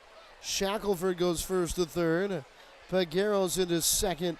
And the Curve, who saw the Baysox come back, have been able to deliver a blow right back at Bowie. Here's another right-handed hitter in Macias. Perzina's looking in. I don't think they're going to make the move here. This will be the last batter you'd think that McGinnis will face. Pitch, and it's a cold strike with a breaking ball at the top of the zone. 0-1. You've got a left-hander in Scott on deck, and a left-hander in Prezina ready in the bullpen. 2 runs are in. Runners at second and third, 2 down. Here's the pitch. Breaking ball cut on and missed. A big cut from Macias on a breaking ball starting in the zone and bending down out of it. And the count is 0-2. A base hit could blow this thing open a bit for the Curve. The pitch. Swing and a miss. He got him. He went off speed again. It was fading down low. And Macias cut over the top of it. So the Curve leave 2 in scoring position, but they get 2 huge runs on 3 hits. And we go to the bottom of the 7th inning. Altoona back in front, 7-5 on the Baysox Baseball Network. On the Green Incorporated is your lawn care team, providing professional organic-based lawn care programs for residential and commercial lawns. Our lawn care programs provide ballpark quality results. Each service is custom tailored with guaranteed results for even the toughest lawns. On the Green also offers outdoor pest control services. Mosquitoes, ants, ticks, and more. Safely and effectively control insects and enjoy the outdoors this summer with On the Green Incorporated. Go to onthegreeninc.com. Baseball is a game of specialists. Base stealers, closers, cleanup hitters. Together, they help their team stand out from the rest. Specialists also help set Chesapeake Employers Insurance apart from other workers' compensation insurance companies. Our health services team includes orthopedic surgeons, nurse case managers, a physical therapist, and more, all to get your employee back to work, contain costs, and keep premiums down. That's teamwork. To learn more, connect with your agent or visit Chesapeake Employers at CEIWC.com.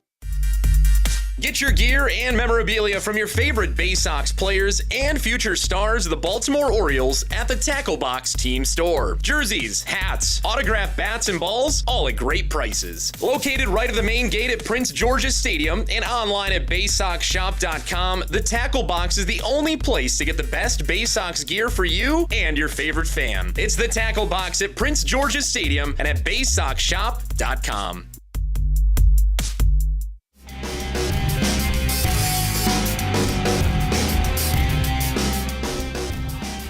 Boy, all night the Baysox have been trying to come back in this game, and they got to do it again now. After Andy Rodriguez homered amidst a 2-run Altoona Curve rally.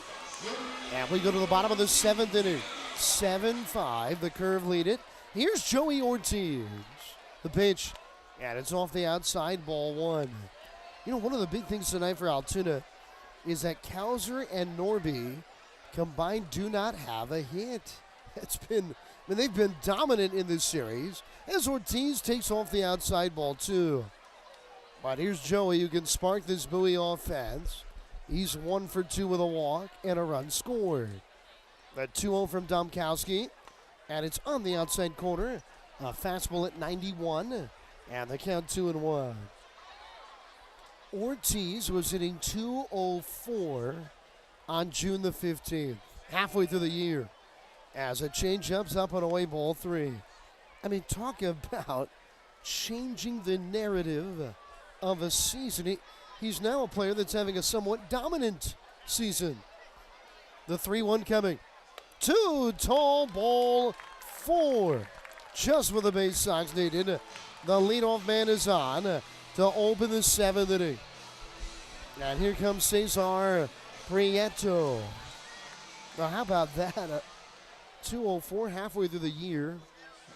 He's hitting .270 with 15 homers. And he's been just spectacular at short, including tonight. Here's Prieto in for the left side. And the pitch, and a breaking ball strike on the inside half. And they count 0-1. On deck, Hudson Haskins. I feel like it's been 7-5 all week long. Here's the pitch. And there's a strike on the outside. Count is 0-2. Altoona won the opening game of this series 7-5. Bowie won the second game of this series 7-5. As here's the 0-2 pitch. Breaking ball grounded right up the middle. It's through. It's into center. Ortiz will turn second and stay there. As the throw comes in towards second, Prieto with a big base hit. And the Baysox have 2 men on and nobody out in this bottom of the 7th inning. What a wild game tonight. In Bowie's 11-8 win, that was on Thursday night. Guess what? At one point, they led that game 7-5. So we've had a lot of 7-5 this week in Bowie. But the Baysox trying to change that right here. As here's the pitch to Haskell. And he swings and lifts it to center. Back on it, Triolo. He's got to play. He'll make the catch. Tagging from second, Ortiz will get third. Back to first is Prieto. And runners are at the corners now with 1 down. And Adam Hall will come to the plate. Now Domkowski came on and got the really two tough hitters at the top of the Bowie order out in succession to end the 6th inning. Nobody is getting loose in the Altoona pen. We expect in the top of the 8th to see the left-hander Prezina as he continues to throw. He was ready to come in late in the 7th for Bowie. Here's Adam Hall batting and the pitch. And there's a strike. Fastball at 92 at the knees. The Hall has scored 2 runs tonight in a game in which he was not a starter. Came on in the 4th inning. He's 0 for 1 with a walk. A run driven in and 2 runs scored. Here's the pitch. And a breaking ball in the dirt. It's beyond the catcher. Sable home to score. Ortiz up to second. Prieto. And it's 7-6.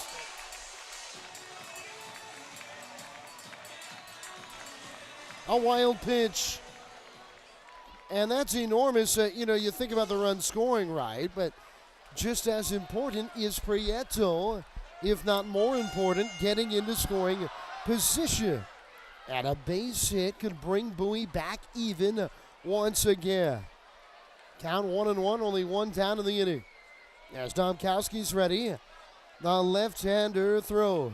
And a breaking ball fouled away right side into the sweet level and bouncing down below. Pham made a nice catch on that ricocheting pop. And the count 1-2. John Rhodes, another right-handed hitter, is on deck against this lefty Domkowski. Here's the pitch. Swing and a miss. He beat him with a fastball for a big strike 3. First strikeout for Domkowski. Only the 3rd Baysox strikeout of the night. That was thigh high on the outer half of the plate.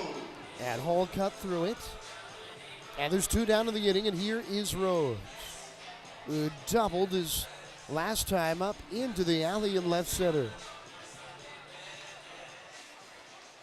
Domkowski, the left-hander's ready. Setting of the bell, he looks to second and comes home. And Rhodes swings and lifts a foul. Straight back out of play. Got a good rip at that fastball.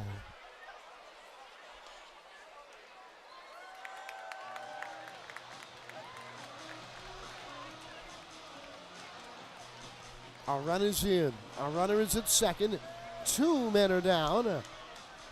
And Altoona's hanging on. They lead 7-6 in the 7th pitch. Swing and a miss on a high fastball. Strike 2. Domkowski trying to dance out of trouble here. Albeit he's already allowed a run in the frame. Baysox looking for some late inning magic to tie it or even do more. The 0-2 coming, and it misses in. Pretty close at 93 miles an hour. Threw him the heater once more. And the count 1-2. Baysox are down 4-0 in this game. They came back tied it at 5. Now down 7-5. They're within 1 in the 7th. The 1-2 pitch. And it's a breaking ball, bending down low, and a great take there by Rhodes. It started in the zone, and it cut straight down out of it. That's a tough pitch to take. Count 2-2. Prieto at second will be running with contact here. Domkowski throws. Swinging a ball driven. Well hit right center. Back on it, Scott. On the run. And the center fielder calls him off, Triolo. And on the warning track, he makes the catch. Boy, Rhodes gave it a ride, but it ends up in the mid of Triolo, 353 feet off the bat. Altoona will carry the lead to the 8th, 7-6.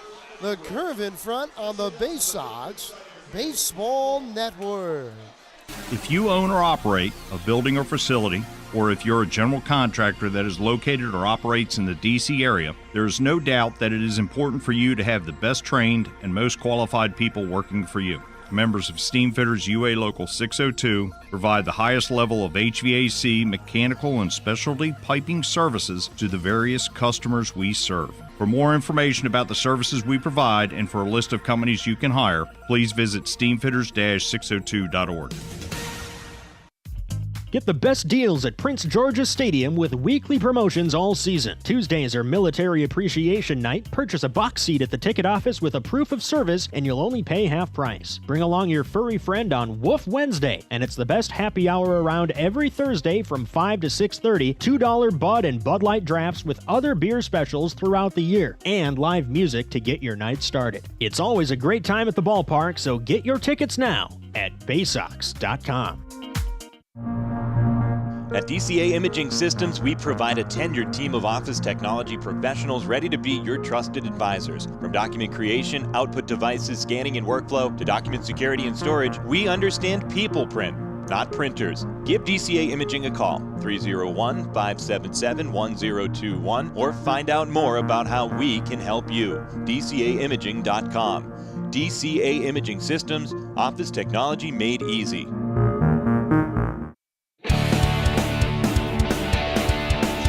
Boy, what a wild ball game we have. 7-6 our score now. Altoona leading. We head to the 8th. Final line on right-hander Clayton McGinnis. 2 innings, three hits.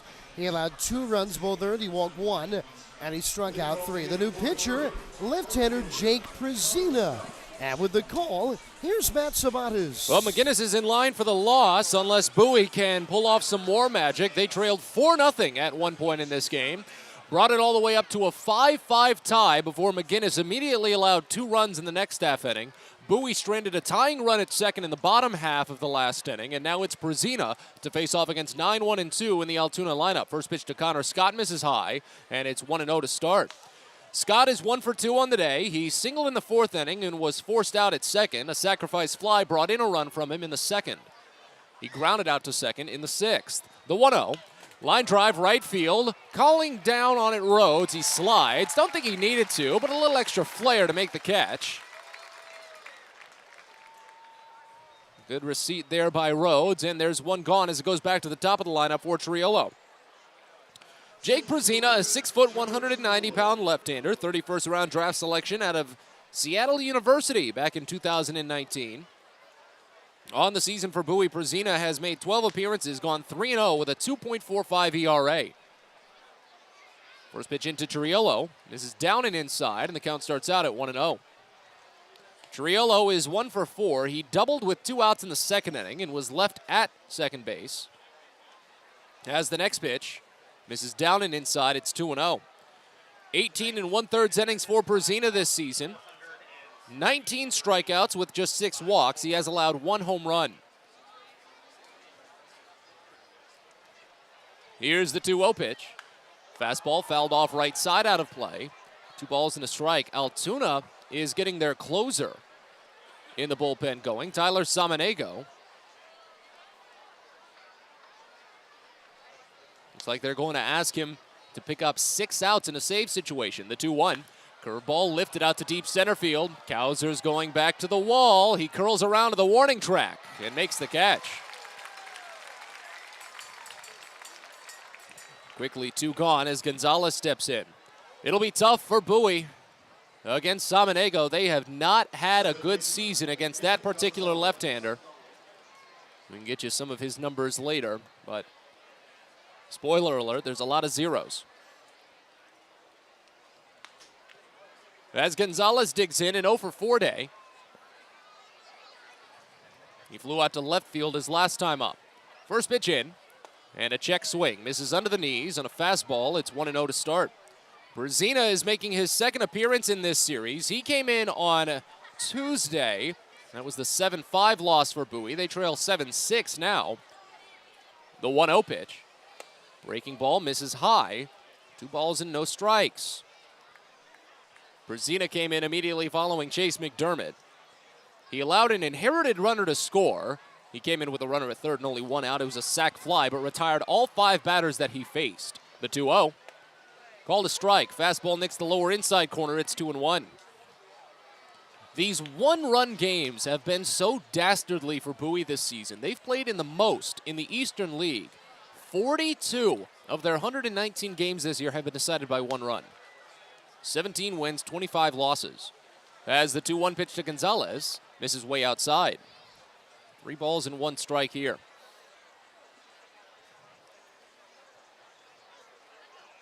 And it's just almost more frustrating to have a game be decided potentially by 1 run, as the 3-1 is swung on and missed. Curveball inside, and it runs full. To have a game potentially decided by 1 run when you trailed by 4 and brought it back to a tie at 5-5, you had the momentum. The 3-2 pitch to Gonzalez. Fly ball left field, going back on it, Hall to the warning track. He looks to square and makes the catch. Couple of deep flies by Altoona, but they stay in the park. And as we go to the bottom of the 8th, Bowie trails 7-6. You're listening to Baysox Baseball. From bug bites to burns, fevers to flu, and bruises to broken bones, care is around the corner at Patient First. Walk in to see a doctor from 8 a.m. to 10 p.m. every day of the year. X-rays, lab tests, and prescription drugs are on site, and most major insurance plans are accepted. For routine illnesses and injuries, Patient First is here for you. Patient First, the name fits. Patient First, proud partner of the Bowie Baysox, open 8 a.m. to 10 p.m. every day. The best way to take in a Baysox game is with a group outing at Prince George's Stadium. Everything from entertaining clients to birthday parties and even fundraising opportunities for your team, the Baysox offer plenty of options for your group at unbeatable rates with plenty of options on suites, seats, and decks around the ballpark. Your group can eat their fill and have an unforgettable time. Find out more and schedule your group outing by calling 301-464-4880 or going to Baysox.com.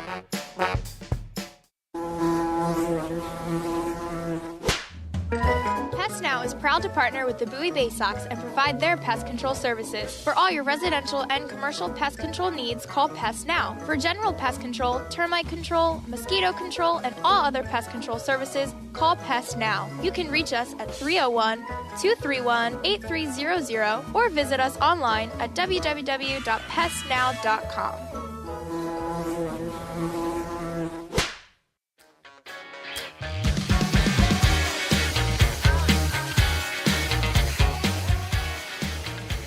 Well, Bowie climbed the hill once, and they still need to do it again. While the hill is much smaller now, they've only got 6 outs to get it done.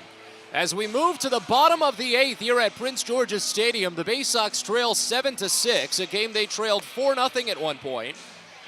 Nick Domkowski is done for the day. The reliever departs for Altoona after firing an inning and 2/3. He allowed just 1 hit and 1 run with 1 walk and 1 strikeout.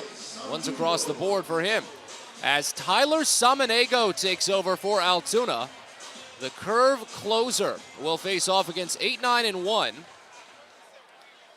In the Bowie lineup, starting with Andres Alvarez. First pitch, and Alvarez watches high breaking ball miss. It's 1-0 to start. Good day at the plate for Alvarez. He's driven in a pair of Bowie runs. Had an RBI double in the 4th, an RBI single in the 6th. The 1-0 misses down. And the count goes to 2-0.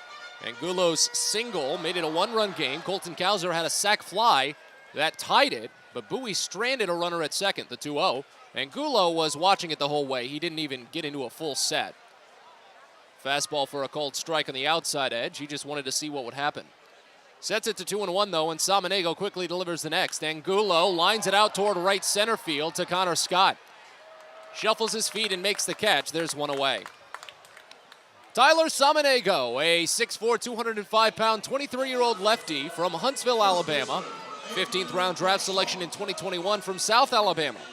On the season for Altoona, he's made 21 appearances, gone 2-3 with a 3.71 ERA, 26 2/3 innings, 21 strikeouts, 8 walks. He's converted 10 saves in 12 opportunities. He has not allowed a hit to the Bowie Baysox all season. First pitch to Andrew Dashbach misses up and away. It's 1-0 to start.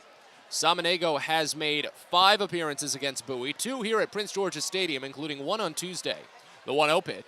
And Dashbach lifts it high and deep out toward the right field corner. Scott running at it up the line to the wall. It's gone!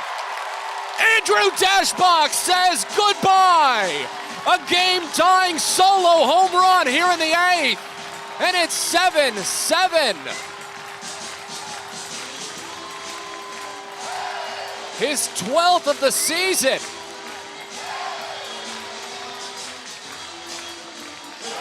His second this homestand.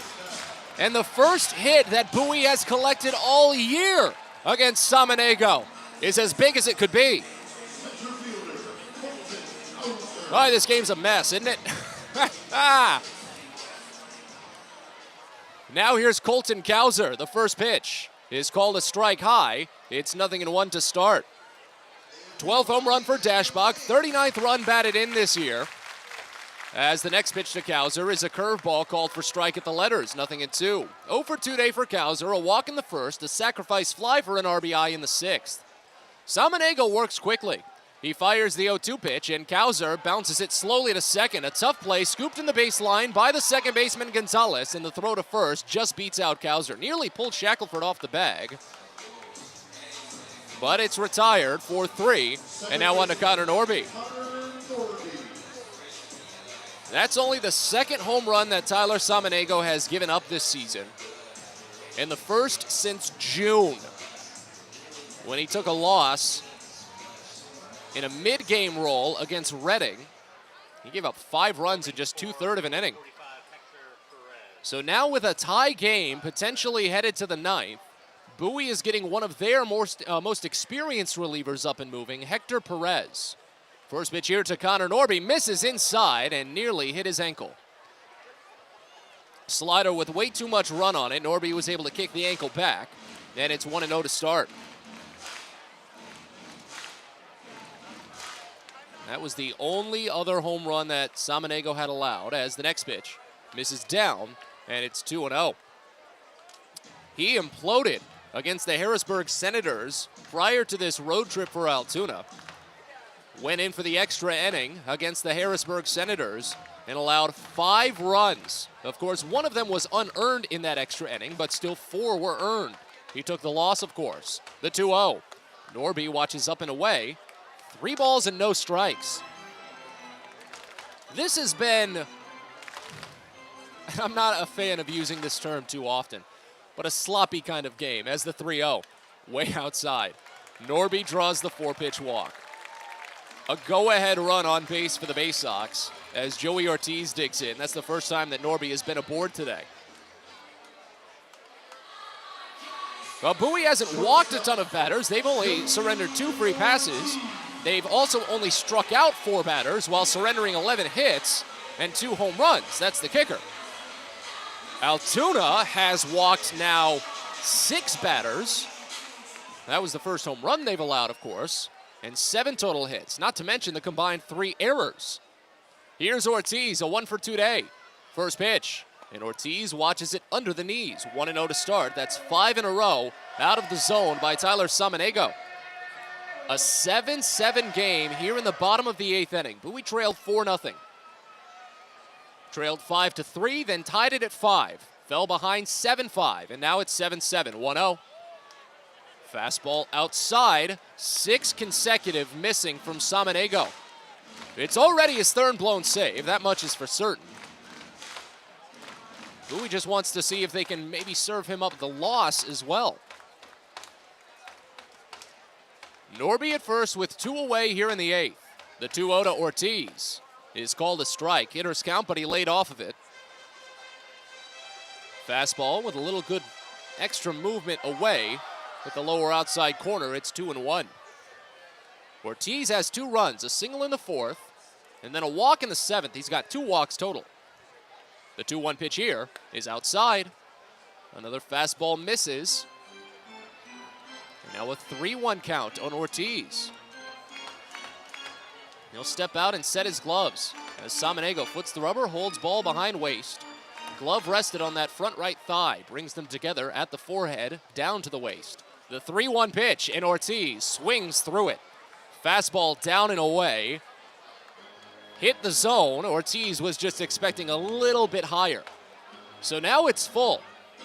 Left-hander on the mound, so Norby can't get that far ahead before jumping. And he's still being held on, but he'll still get a jump. The 3-2 pitch. Ortiz pokes it to first. Low hop where it's picked up by Aaron Shackelford, and he takes it to the bag himself. 3 unassisted ends the inning, and strains a go-ahead run on. But Andrew Dashbach with a game-tying solo home run to the right field corner. As we go to the 9th, it's 7-7. You're listening to Baysox Baseball. If you own or operate a building or facility, or if you're a general contractor that is located or operates in the D.C. area, there is no doubt that it is important for you to have the best trained and most qualified people working for you. Members of Steamfitters UA Local 602 provide the highest level of HVAC, mechanical, and specialty piping services to the various customers we serve. For more information about the services we provide and for a list of companies you can hire, please visit steamfitters-602.org. Celebrate the history of our national pastime at the National Baseball Hall of Fame and Museum in Cooperstown. See priceless treasures that will bring your baseball memories to life. Connect with events that have shaped and changed the game and our country. Our stories to tell, your memories to share. Plan your family visit today at baseballhall.org. See you in Cooperstown, where the journey becomes legend. Baseball is a game of specialists. Base stealers, closers, cleanup hitters. Together, they help their team stand out from the rest.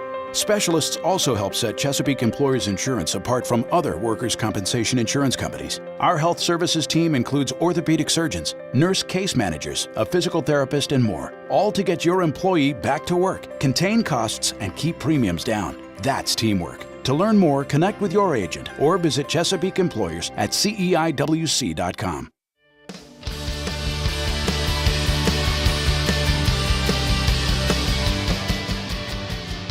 On to the ninth inning of a 7-7 game. The fact that we got here is just incredible.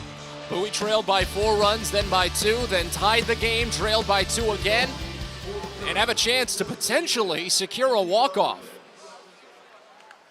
Of course, they've got to get to the bottom of the ninth first, and that starts with Jake Przina here in the top of the frame. Przina continues for his second inning of relief, starting with the switch hitter, Endy Rodriguez.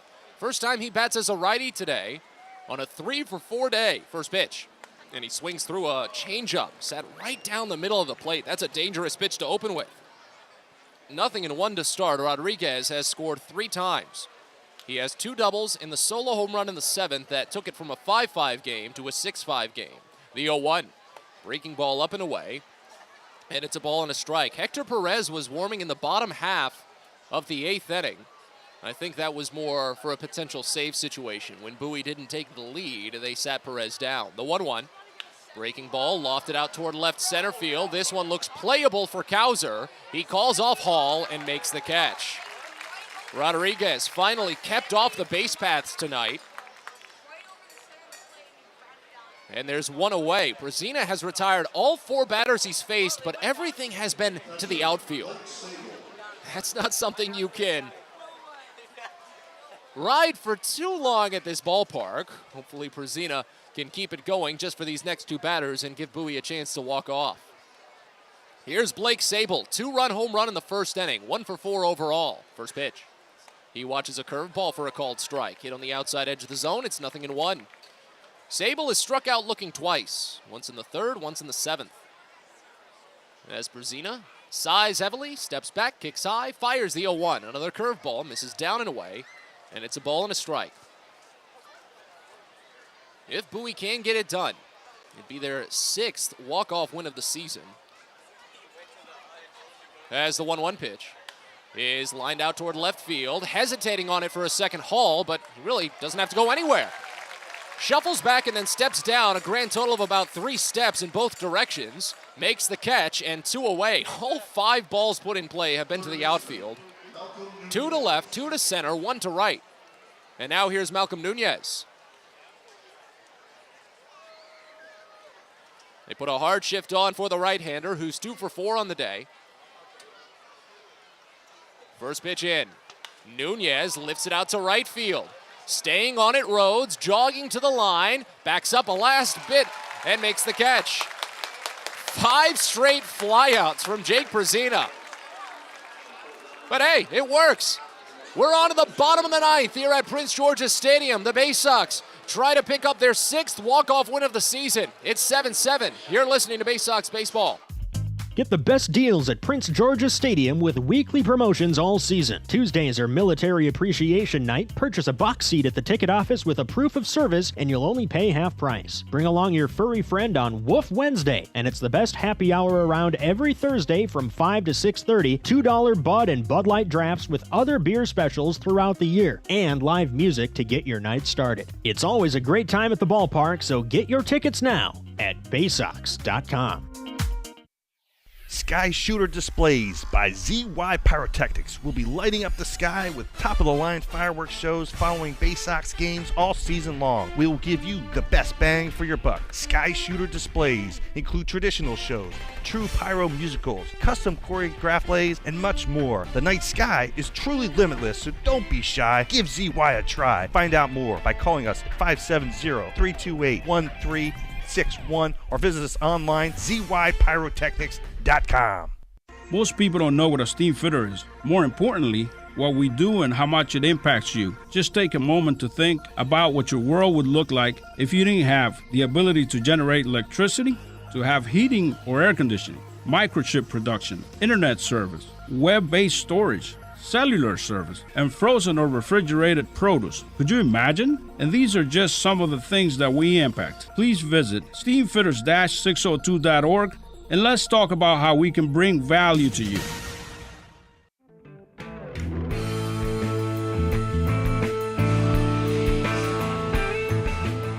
7-7 here into the bottom of the ninth at Prince George's Stadium. Thank you so much for sticking through this game with us. It's been an interesting ride. Matt Sabatis with you from the ballpark in Bowie. It's always a pleasure to have you along. As Tyler Samaniego will continue on the mound for Altoona despite blowing the save in the 8th inning. He faces Cesar Prieto to start. First pitch to the lefty is called a strike in the upper inside corner. It's 0-1. Cesar Prieto, Hudson Haskin, and Adam Hall, the batters in this half inning for Bowie. Prieto is 1 for 3 on the day as the next pitch bounces in. A ball and a strike now. Prieto singled up the middle in the 7th inning, got to second. He represented a tying run then with no one out, but he was left stranded. Here's the 1-1. Prieto pulls back inside, breaking ball, sets it to 2 balls and a strike. Makes sense to keep Samaniego in, though, because, again, he only allowed 1 hit to Bowie now, all season. The 2-1 pitch, and Prieto gets a piece back to the screen. Count evens at 2. But again, a 7-7 game as Hector Perez gets up and tossing again in the Bowie bullpen. Jake Brezina did his job with 2 scoreless innings, 2 perfect innings of relief. Perez might be needed for an extra inning. Here's the 2-2 offering. Prieto swings and misses on a pitch in the dirt. Started ahead 1-0, worked to 2-1, and still strikes out swinging. And that's the first strikeout for Samaniego. And now here's Hudson Haskin. Haskin has had the penchant for the solo home run this season.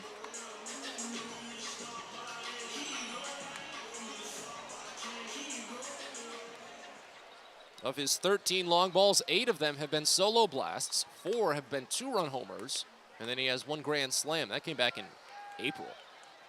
First pitch home, and he lifts it on a deep line to right field. Scott's running back, he's at the wall, he leaps! Did he pull it down? He did! A game-saving catch for Connor Scott. He robs Hudson Haskin of a walk-off home run.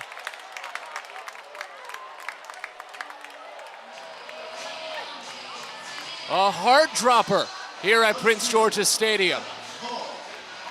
95 miles an hour off the bat and 334 feet away from home plate. Just 1 inch too short. And now here's Adam Hall. First pitch misses high. A fastball starts the count out at 1-0. A well-timed jump. Bowie can't let it phase them now as the 1-0 pitch misses outside. It's 2-0. But then again, neither can Samaniego. He nearly lost this game.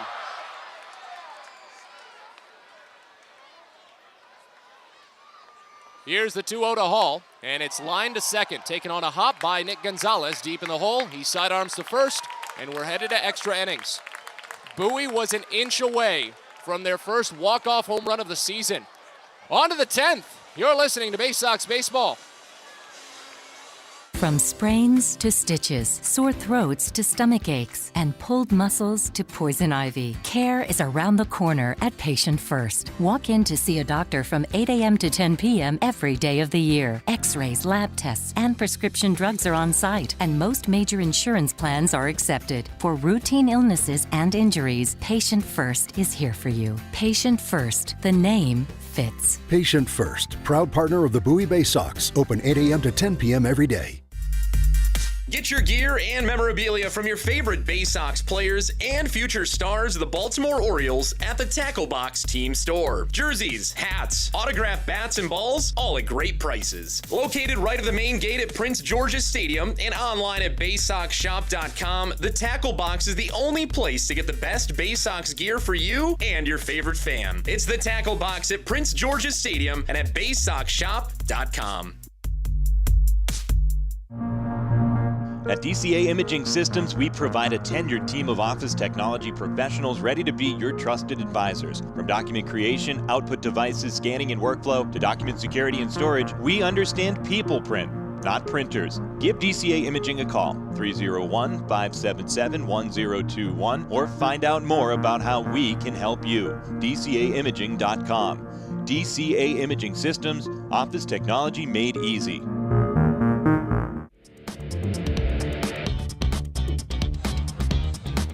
On to extra innings here at Prince George's Stadium as the Baysox were inches away from a walk-off win.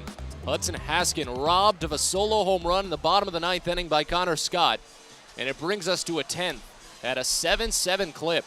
What a ball game, and I don't know. I mean, if all my years here, Matt, I don't know if I've ever seen a catch like that in a moment of the game like that. That was a remarkable play. Malcolm Nunez will lead off the inning at second base. Altoona this season is 5-4 in extra inning games. The Baysox are only 3-8. Aaron Shackelford will lead off for Altoona. He singled in the second inning, came around to score. 1 for 2 overall with a couple of walks. As Perzina stays in for his third inning of relief, it's a lefty-lefty matchup. We'll see if Shackelford tries for the bunt. Nope. First pitch is a half swing, and he fouls it off anyway. That would have been a swinging bunt, if anything, but it just rolls over to the third base side. It's 0-1 to start. It's been an interesting outing for Perzina. He has had every batter fly out. You could say there were 2 lineouts mixed in, but everything to the outfielders. And he's retired all 6 batters. Yeah, and be getting early contact as well. As he sends in the 0-1, Shackelford pops it up. Foul ground, third base side. This one will tail out of play. Count to 0-2. He threw 19 pitches in 2 innings. Pretty efficient. He only had 1 3-ball count. That was a full count to Nick Gonzalez in the 8th inning. Got him to fly out to left field. As Altoona gets a right-hander tossing in the bullpen. Tyler Samaniego is done. We wait on the 0-2 pitch. On its way. Swinging a poke over towards second. Should advance the runner. It's picked by Connor Norby and sent to first base. A productive out goes 4-3. So now the go-ahead run for Altoona is 90 feet away with 1 gone for Liover Peguero. And you're more apt to pull the baseball as a hitter, right? So it's an advantage in that spot to be a left-handed hitter. Shackelford kind of just rolled one over, but as you said that, it is a productive out. And now Bowie will bring the infield all the way in here. Austin Roberts is getting loose for Altoona in this half inning. The Baysox have had Hector Perez just milling about for quite some time, and is Altoona bringing in a pinch runner? They are swapping out Andres Alvarez. So Alvarez will take over at third base here. See if that'll be a straight switch defensively. There could be some mixing and matching. Alvarez has played at third this season. So we'll just have to see how it plays out. Who knows? Maybe they're going for the squeeze. Again, the infield is in. Peguero finally picked up a hit with an RBI in the 7th inning. 1 for 4 on the day. First pitch. Breaking ball misses inside, and the count starts out at 1-0. But Peguero has had his problems with just about every breaking pitch that Bowie sends his way this year, but it's mostly been by right-handers. Here's the 1-0. Breaking ball, poked up the middle, a base hit. Altoona takes the lead. Peguero's done it again. That's where the infield in burns you. It probably wouldn't have made a difference, but it still hurts as it happens. Yeah, I don't know. I mean, it's a 47-mile-an-hour ground ball, right? If the infield's back, I think Ortiz, depending on where he's positioned, he's got a great chance to go to his left and glove that baseball. So that's why moving that runner up, it is just so pivotal, in these extra inning scenarios. So an RBI single for Peguero, his 48th RBI of the season. And now here's Fabricio Macias, still only one out. Runner at first goes, pitches way up and away. Alvarez still muscles the throw to second, but it's late. Peguero swipes his 23rd bag of the season. Insurance run in scoring position, still with only one out, as the double play ball is out of effect. And it's a 1-0 count to start on Macias, who's 1 for 4 on the day.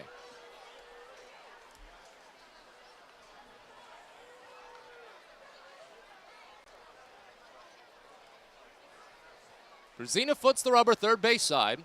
He doesn't even have Hector Perez warming anymore. They're just letting Perzina finish out the inning at this point. As the 1-0 pitch is lifted on a fly out towards shallow right. Rhodes running down now to his left, makes the catch. Runner will tag, and he'll hold up. Rhodes ripped it into the infield. Joey Ortiz cut it off. Fly out to right is the second out of the inning, and now here's Connor Scott. And I know the original feeling is, as a fan, oh my goodness, now you gave up a run. But really, one run is like holding serve, right? If you don't give up any runs, that's spectacular. Once you get beyond that one, you're in big trouble. So here is a huge spot. Normally, I'd agree with you, but with the way that Bowie strands runners on base this season, that's where I always be a little hesitant. As Connor Scott digs in, 1 for 3 on the day. First pitch, it's called a strike. Change up at the knees, and it's 0-1 to start. Sac fly for Scott back in the second inning. Single to left field in the fourth. He flew out to right field his last time up. 8-7 Bowie trails here in the 10th. As Perzina sets. Lefty fires the 0-1. Line drive, right field. Rhodes running down. He has to play it on a hop. This will score a run. We got a throw coming home, but it's late. 9-7 Altoona. RBI single for Scott. And now Bowie's got another big hill to climb as they've missed out on a lot of chances tonight. I'll tell you, Scott has had about as miserable a week here at Prince George's Stadium as anyone. 0 for 8 with 8 strikeouts coming into tonight. He's had an incredible ball game. So back to the top of the lineup for Jared Triolo. I imagine Altoona might try a stolen base again. And they go with the pickoff throw to first to try and limit that. No tag. Andrew Dashbach takes about 2 steps in front of the base.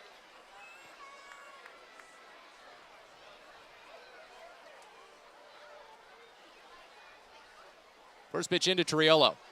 Check swing, called a strike anyway. Outside edge, it's 0-1. Triolo doubled to left field back in the second inning, but that's been his day. 1 for 5 overall. Flew out to center field back in the 8th.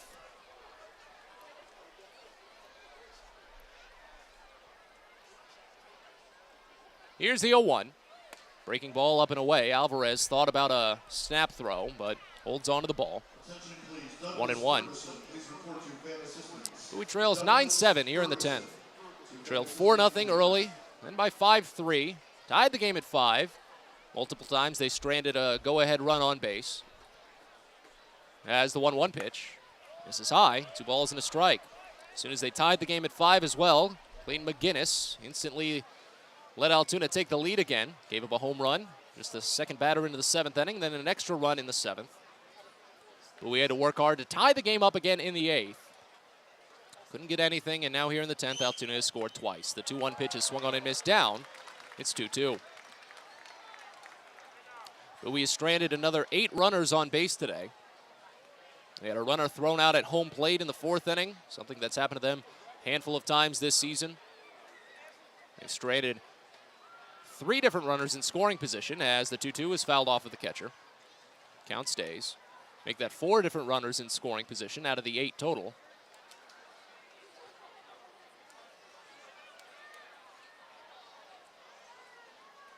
And Altoona's nearly doubled them up on the hit marks. That's one of the other problems. Runner at first, still 2 away here in the top of the 10th inning.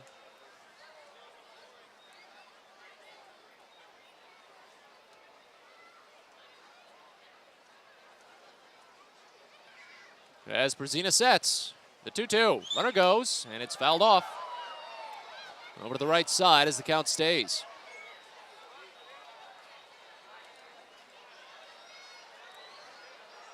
Bowie has been a team that really just runs out of gas, usually around the 7th and 8th innings. They got that last little spurt out of it, especially from Andrew Dashbach and his solo home run. Just snuck it over to the right field wall. That's why Bowie has such a tough record in extra innings this year. Another 2-2. Line drive left field, base hit. Runner goes first to third as it's picked in the corner by Hall. 3 hits in the inning for Altoona, and they're threatening to add on more. That was a really good play by Hall to be able to hit over towards the line and not let that ball get to the wall. It was hit really hard. I mean, it was 105 off the bat, and Hall's ability to get there and cut that off saves Scott from coming around and scoring, and obviously the Baysox desperately need to keep it right where it is here at 9-7. Now here's Nick Gonzalez. Right-hander is 0 for 5 on the day. Did reach on an error in the first inning. First pitch home. He takes a hack at it, but fouls it off. Fastball up and away, starts it out at 0-1. Gonzalez has flown out to left field twice. But Bowie still doesn't have anyone warming in their bullpen. Whatever happens to Brzezina at this point is just what's going to happen. If he allows even more, he allows even more. Bowie's still got a much tougher hill to climb. They've only got 3 outs. As the 0-1 pitch is lined to left field, another base hit. 10-7 Altoona.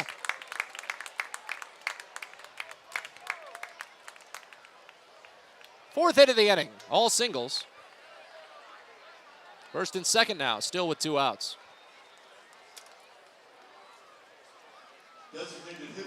Here's Rodriguez. Got to imagine he's going to be looking for power. On a 3 for 5 day rather, flew out to center field back in the 9th inning.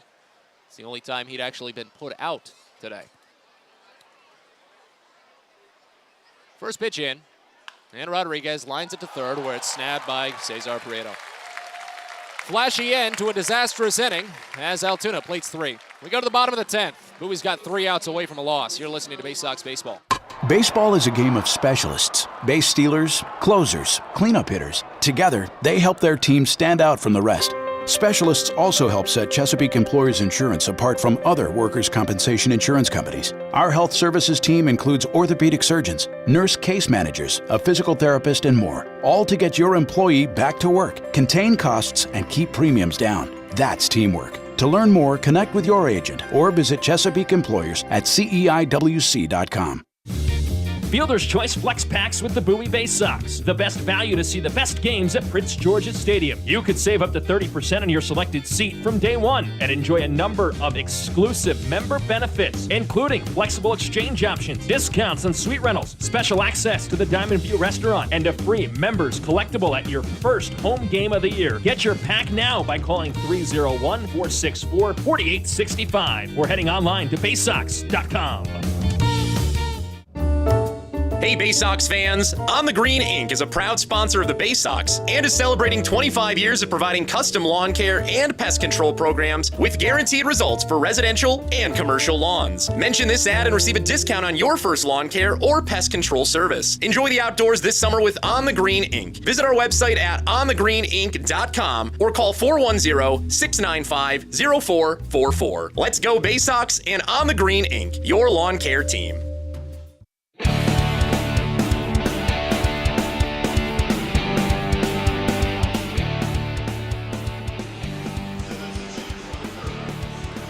Well, it's looking pretty dire for Bowie as we move to the bottom of the 10th inning, a game that they had plenty of opportunity to win.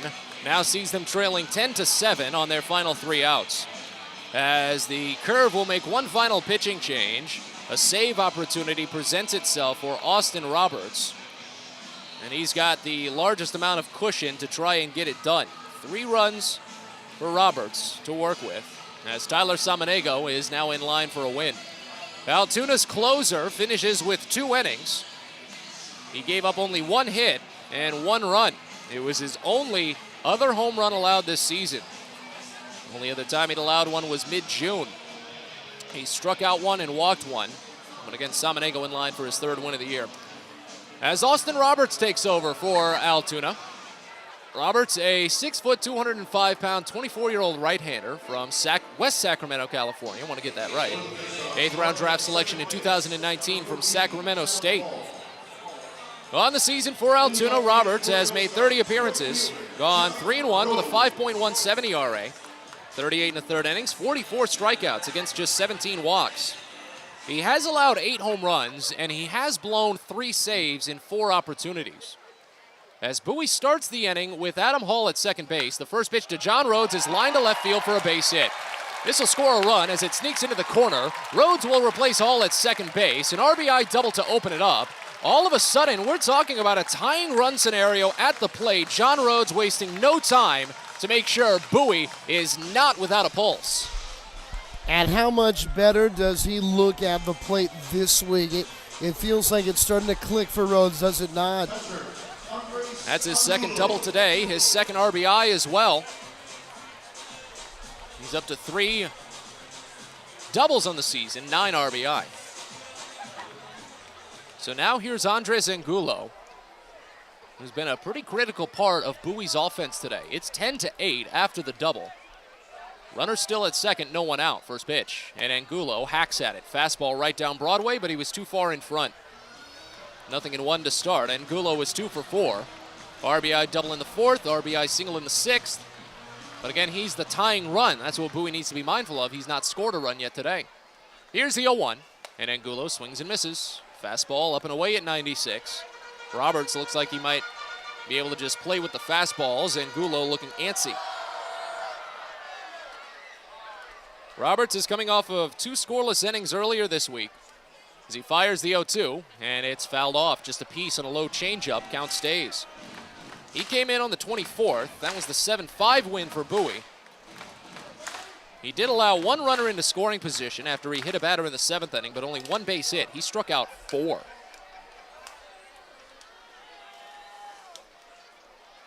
Roberts sets.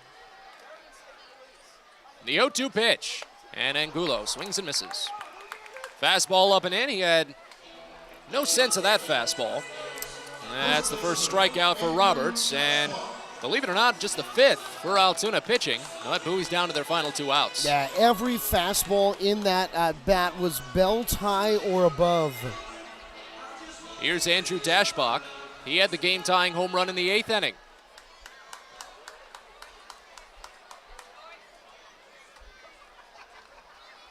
First pitch home, and Dashbach watches high. Fastball comes in at 96. It's 1-0. It was a 1-0 pitch that Dashbach sent out to the right field corner. With a runner at second, 1 away. Here in the bottom of the 10th, Bowie trails by 2. The 1-0 pitch. Dashbach watches outside. It's 2 balls and no strikes. Bowie is starting to set their sights on a potential 11th inning, as Easton Lucas is warming in the bullpen, the only other lefty in the pen for Bowie. Now the 2-0, and Dashbach fouls it off. Sticking with the fastball up and in. As it gets back to the screen, count goes to 2 balls and a strike.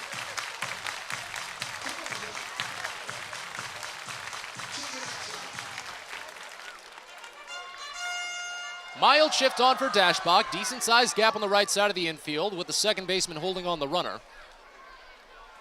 Now the 2-1, and Dashbach swings and misses. Slider down and away as the count goes to 2 balls and 2 strikes. Again, Bowie trailed this game out of the gate 4-0. 2 quick runs in the 1st and 2nd inning for Altoona. The Baysox added 3 in the 4th, but then fell behind 5-3. Tied the game in the 6th at 5. But Altoona instantly added 2 runs in the 7th against Clayton McGinnis, including a solo home run by Andy Rodriguez, made it 7-5. Bowie got 1 in the 7th, and a solo home run by Andrew Dashbach in the 8th made it 7-7. 2-2 pitch to Dashbach. Swing and a miss. He's down on strikes. Back-to-back strikeouts for Roberts. And now Bowie's down to their last with Colton Cowser. Yeah, that was a beautiful sweeping breaking ball from up and in across the plate. It would have been a called strike had Dashbach not taken a cut at it. And now Cowser will try to keep the game alive. Boy, it'd be big if Cowser could get on and give Norby, who's hit so many homers of late, a rip. It's an 0-for-3 day for Cowser, but he does have an RBI. Sacrifice fly ball out in a run in the 6th inning. He walked all the way back in the 1st. As Cowser will dig in here. He's tortured Altoona pitching this season. He's hitting them over 500 right now. And that still includes his 0-for-3 today. First pitch, and he flinches on an inside slider. Misses to start the count out at 1-0. But again, this is still only a tying run scenario for Bowie. They've got a lot to get out of this. As a decent shift is on for the left-handed hitter. Robert sets. Fires the 1-0. Cowser watches inside. Misses again as the count goes to 2-0. And the Curve have been trying to bust Cowser in all night long. Well, they've been trying that all series. Seemed to see a little bit of it when Carmen Mojinski was tossing. He just couldn't do it. Roberts kicks a little bit of dirt off of the rubber. Counts as a step off, of course. And now he sets. The 2-0 to Cowser. He watches a called strike. Hitter's count would have been tough to go after anyway. Slider found its way to the lower inside corner. Good placement, runs it to 2-1.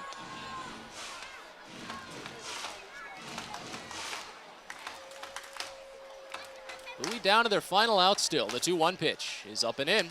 It's 3-1. You know, first base is open here, but again, you would allow the winning run to come to the plate, and it's Connor Norby. We can talk about Norby if it gets there, but he is 0-for-4 on the day. His top of the Bowie lineup needs something. That's what won them yesterday's game. The 3-1 to Cowser, swing and a miss. Change up outside, and Bowie is down to their last strike. Yeah, it was a beautiful pitch. You could tell Cowser was trying to jump on a fastball right there.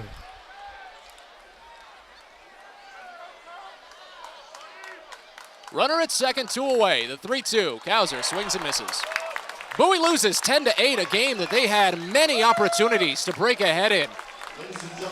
Their 3-game winning streak comes to a close. We'll discuss it in depth with Baysox postgame next. At Luminous Health, we want you to feel your best. This summer, take the time to catch up on your annual health screenings. Visit us at our Anne Arundel Medical Center, Doctors Community Medical Center, or one of our primary care offices in your neighborhood. At Luminous Health, you are the MVP. Learn more at luminoushealth.org. It takes time to get rich, flavorful coffee beans from the lush mountain regions of Colombia and Brazil to Royal Farms. But less than a minute to get yourself a delicious hot cup of the finest and freshest coffee in the world. Because Royal Farms' new Swiss-made coffee machines grind those rich, flavorful coffee beans and brew them one magnificent cup at a time. It's why Royal Farms makes the freshest and best coffee in the world. Real fresh, real fast. Royal Farms. At DCA Imaging Systems, we provide a tenured team of office technology professionals ready to be your trusted advisors. From document creation, output devices, scanning and workflow, to document security and storage, we understand people print, not printers. Give DCA Imaging a call, 301-577-1021, or find out more about how we can help you. DCAimaging.com. DCA Imaging Systems, office technology made easy. Fielder's Choice Flex Packs with the Bowie Baysox. The best value to see the best games at Prince George's Stadium. You could save up to 30% on your selected seat from day one and enjoy a number of exclusive member benefits, including flexible exchange options, discounts on suite rentals, special access to the Diamond View restaurant, and a free members collectible at your first home game of the year. Get your pack now by calling 301-464-4865 or heading online to baysox.com. It's Now time for the Bowie Baysox post-game show. Let's head back to the ballpark with Matt Savanas.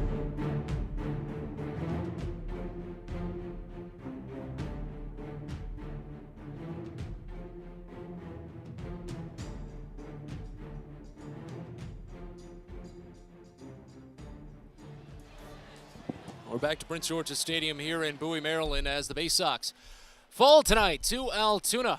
It was not the prettiest of days for Bowie. A 10-8 loss in 10 innings that the Baysox had multiple opportunities to break ahead and maybe try for a lead. They tied the game multiple times, but an early attack from Altoona really just spoiled that entire opportunity, as well as a late attack overall from the Altoona curve. As we get rolling from Prince George's Stadium, we recap this game. Go back in time to 6:37 p.m. when first pitch came home from Garrett Stallings to Jared Triolo.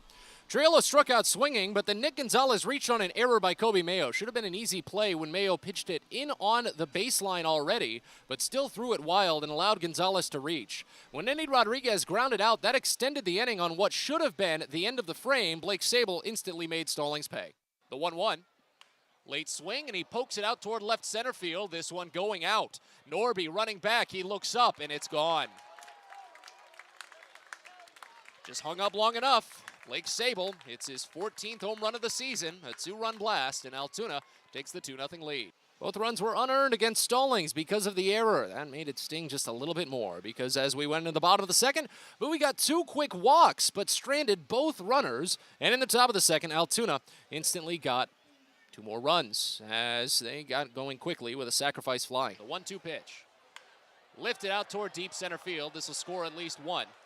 Cowser backing up from the warning track makes the catch. Shackelford tags and scores. Throw goes to third, but it's late as Macias tags and advances. 3-0 Altoona.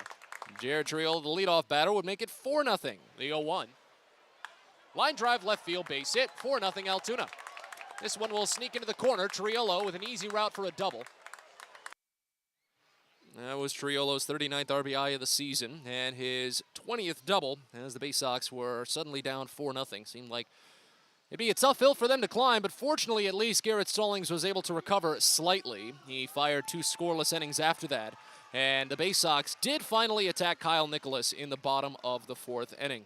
It started with a single by Joey Ortiz and a walk by Cesar Prieto. Hudson Haskin singled on the infield. That set the table for Adam Hall. This is the 48th game of the year for Hall. He's got a homer and 12 driven in. He's been more of a table setter. Pitch, and he chops it to the right side. Gonzalez gloving the second one. Quickly on the first, but not in time.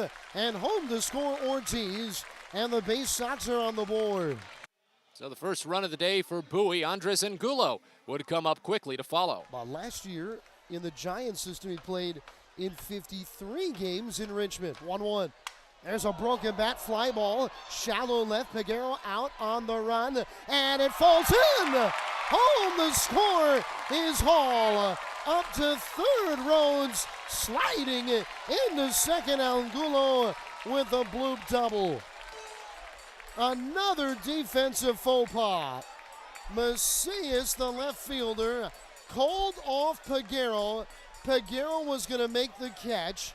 Macias called him off, and then he couldn't get to the baseball. So the double made it a 3-run 4th inning for Bowie, but they weren't able to get anything more from that after John Rhodes got to third and was thrown out at home plate. That was critical because that would have been a tying run for the Baysox, and Altoona instantly got one of those runs back on an RBI double by Malcolm Nunez in the 5th, made it 5-3. Bowie was able to get it going a little bit in the bottom of the 6th inning. Another RBI single by Andres Angulo and a sacrifice fly by Colton Cowser eventually tied the game at 7 again, but in the top of the 7th, Endy Rodriguez hit a solo home run for the Curve. From Latin America. As he swings and lifts a high fly to center. Cowser going back on it. It's deep. At the track near the wall. Leaping of the wall. But it gets out of here. Just to the left of the pitch clock. Rodriguez has done it again. He's hit another home run. That gave Altoona the 6-5 edge as Clayton McGinnis had trouble working in the 7th inning. And after a quick strikeout with 2 outs, McGinnis allowed a single, a walk, and an RBI single. That made it a 7-5 game. In the bottom of the 7th, Bowie was able to get a run across after a leadoff walk by Joey Ortiz. Cesar Prieto singled to put him to second base. A flyout put him to third, and a wild pitch brought him home. That made it a one-run game. And in the bottom of the 8th, Bowie miraculously tied it again. The 1-0 pitch. And Dashbach lifts it high and deep out toward the right field corner. Scott running at it up the line to the wall. It's gone! Andrew Dashbach says goodbye! A game-tying solo home run here in the 8th. And it's 7-7. Things were looking like Bowie had the momentum again after they had brought it up to tie the game, lost the momentum, and got it again. And it all went down in the 9th. After Jake Brzezina took over and pitched 2 perfect frames, the Baysox didn't get anything against Tyler Samaniego again. They didn't get a base runner in the 9th inning. Hudson Haskin nearly hit a walk-off home run, but he was robbed at the wall by Connor Scott for the second out of the frame. And in the top of the 10th, Jake Brzezina tried to stretch for a 3rd inning of relief, and that did not work. Here's the 1-0. Breaking ball, poked up the middle, a base hit. Altoona takes the lead. Peguero's done it again. That was the 2nd consecutive RBI single for Liover Peguero, but that's still only 1 run. Bowie would get a tying run at second base in the bottom of the 10th, but not so fast because Altoona was not done. Lefty fires the 0-1. Line drive, right field, Rhodes running down. He has to play it on a hop. This will score a run. We got a throw coming home, but it's late. 9-7 Altoona. That was the first of 3 consecutive 2-out singles given up by Jake Brzezina. It scored another run, a 3-run 10th inning for the Curve. In the bottom of the 10th, as Altoona brought out Austin Roberts, Bowie did get their runner at second base, and John Rhodes instantly brought him home. As Bowie starts the inning with Adam Hall at second base, the first pitch to John Rhodes is lined to left field for a base hit. This will score a run as it sneaks into the corner. Rhodes will replace Hall at second base, an RBI double to open it up. All of a sudden, we're talking about a tying run scenario at the plate. John Rhodes wasting no time to make sure Bowie is not without a pulse. As it turned out, though, Bowie did beat their last pulse with that because Roberts struck out the side. Runner at second, 2 away. The 3-2. Cowser swings and misses. Bowie loses 10-8, a game that they had many opportunities to break ahead in. Their 3-game winning streak comes to a close. So your final box score, Altoona scores 10 runs on 15 hits with 2 errors. They left on 9. Bowie scores 8 runs on 8 hits with 1 error. They left on 9 as well. Tyler Samaniego is the winning pitcher. He moves to 3-3 on the season. As Jake Brzezina takes the loss, he falls to 3-1. Austin Roberts picks up the save. It's his 2nd of the year as the game was played in 3 hours and 10 minutes. It's one of the longest games of the season in front of a paid attendance at Prince George's Stadium of 5,433. With the win, Altoona moves back up to 500 at 59-59. Their 3-game losing streak is over as they are now 30-32 on the road and 6-4 in extra inning games. With the loss, Bowie falls to 59-60. Their 3-game winning streak is over. The Baysox are 34-28 at home and 3-9 in extra inning games. In the second half, Altoona moves to 26-23. Bowie falls to 32-18. Adam, this game could have gone a lot easier for Bowie, and it's easier said than done, but that pitching staff really could have used a better day. Yeah, this is a game the Curve should have won throughout. They got out to a big early lead. The Baysox just showed a lot of effort and grit to come back, and it looked like Bowie had won it with that drive in the bottom of the 9th inning. Well, what can you say? The right fielder for Altoona, Connor Scott, goes over the wall, brings it back, and Altoona, in many ways, keeps their slim playoff hopes alive with a win tonight. Checking in on the Eastern League next. See how this loss is going to hurt Bowie in the standings. You're listening to Baysox Postgame. From sprains to stitches, sore throats to stomach aches, and pulled muscles to poison ivy, care is around the corner at Patient First. Walk in to see a doctor from 8 a.m. to 10 p.m. every day of the year. X-rays, lab tests, and prescription drugs are on site, and most major insurance plans are accepted. For routine illnesses and injuries, Patient First is here for you. Patient First, the name fits. Patient First, proud partner of the Bowie Baysox, open 8 a.m. to 10 p.m. every day. If you own or operate a building or facility, or if you're a general contractor that is located or operates in the D.C. area, there is no doubt that it is important for you to have the best trained and most qualified people working for you. members of Steamfitters UA Local 602 provide the highest level of HVAC, mechanical, and specialty piping services to the various customers we serve. For more information about the services we provide and for a list of companies you can hire, please visit steamfitters-602.org. Everyone deserves a great smile, and Rad Orthodontics is here to help you, Bowie Baysox fans. Rad Orthodontics accepts most insurance, and whether it's braces or Invisalign aligners, anyone can get the smile they've always wanted with our flexible payment options. With 2 of the country's leading orthodontists right here in the D.C. area, we love to see Baysox fans smile with confidence. So get that amazing smile you deserve. Visit radsmile.com today and book your free consult. That's radsmile.com for Rad Orthodontics, official smile provider of the Bowie Baysox. Back to Prince George's Stadium one final time here on Baysox postgame as we get ready to wrap things up following a 10-8 loss in 10 innings for Bowie. Quick cruise around the Eastern League. A doubleheader in Portland as Hartford and Portland split the twin bill.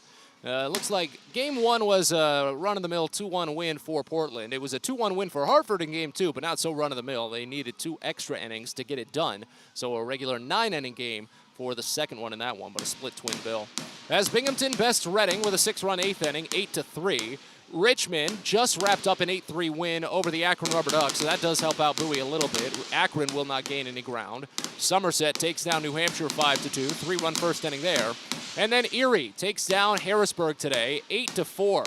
After Harrisburg had taken a 4-2 lead in the 6th, the Seawolves scored 6 consecutive runs between the 7th and 9th innings. So Bowie falls out of sole possession of first place. They're now in a tie with the Seawolves with 21 games, or rather, no, 19 games, getting my numbers wrong, left in the regular season. Adam, how's the Orioles organization looking? Well, as the fireworks fly here, we've got, I'll just give some scores to the minor leagues tonight. In Low A, Delmarva, they're winning 11-7. Shorebird's new lineup with all the 22 draftees have really been outstanding here in the last week as they're at home over Lynchburg top 9.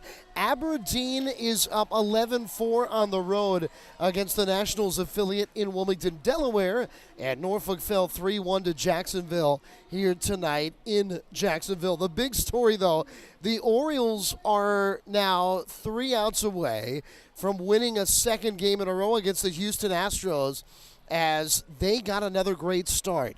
Last night, Kyle Bradish went 8 innings in an Oriole win. Tonight, the Orioles got early home runs from Anthony Santander and Austin Hayes, both former Bay Sox. And the former Bay Sox in 2018 and 19, Dean Kramer, who has struggled in his major league career prior to this season, continues his ascension, and tonight may be his best start. 7 2/3 innings, 4 hits, and 1 run. He struck out 3. He's got a 3.24 ERA. Baltimore now 2 outs away. They lead the Astros 3-1 in the 9th. Well, again, the score we care about most in this production is that of Bowie's, and unfortunately, wasn't too good of one today, as Bowie loses 10-8 in 10 innings to Altoona. 2 sides are back at it again tomorrow, as the Bay Sox will try to win the series one final time. Jace McDermott will get the start for Bowie. 0-1 with a 15.57 ERA in his AA career. Quinn Priester goes for Altoona, 2-3 with a 2.43 ERA. 1:05 first pitch, 12:45 pregame show. We'll talk to you tomorrow. Thanks for listening to Bowie Baysox Baseball. We hope you enjoyed today's game and join us next time for another exciting broadcast coming up soon. This has been a presentation of the Bowie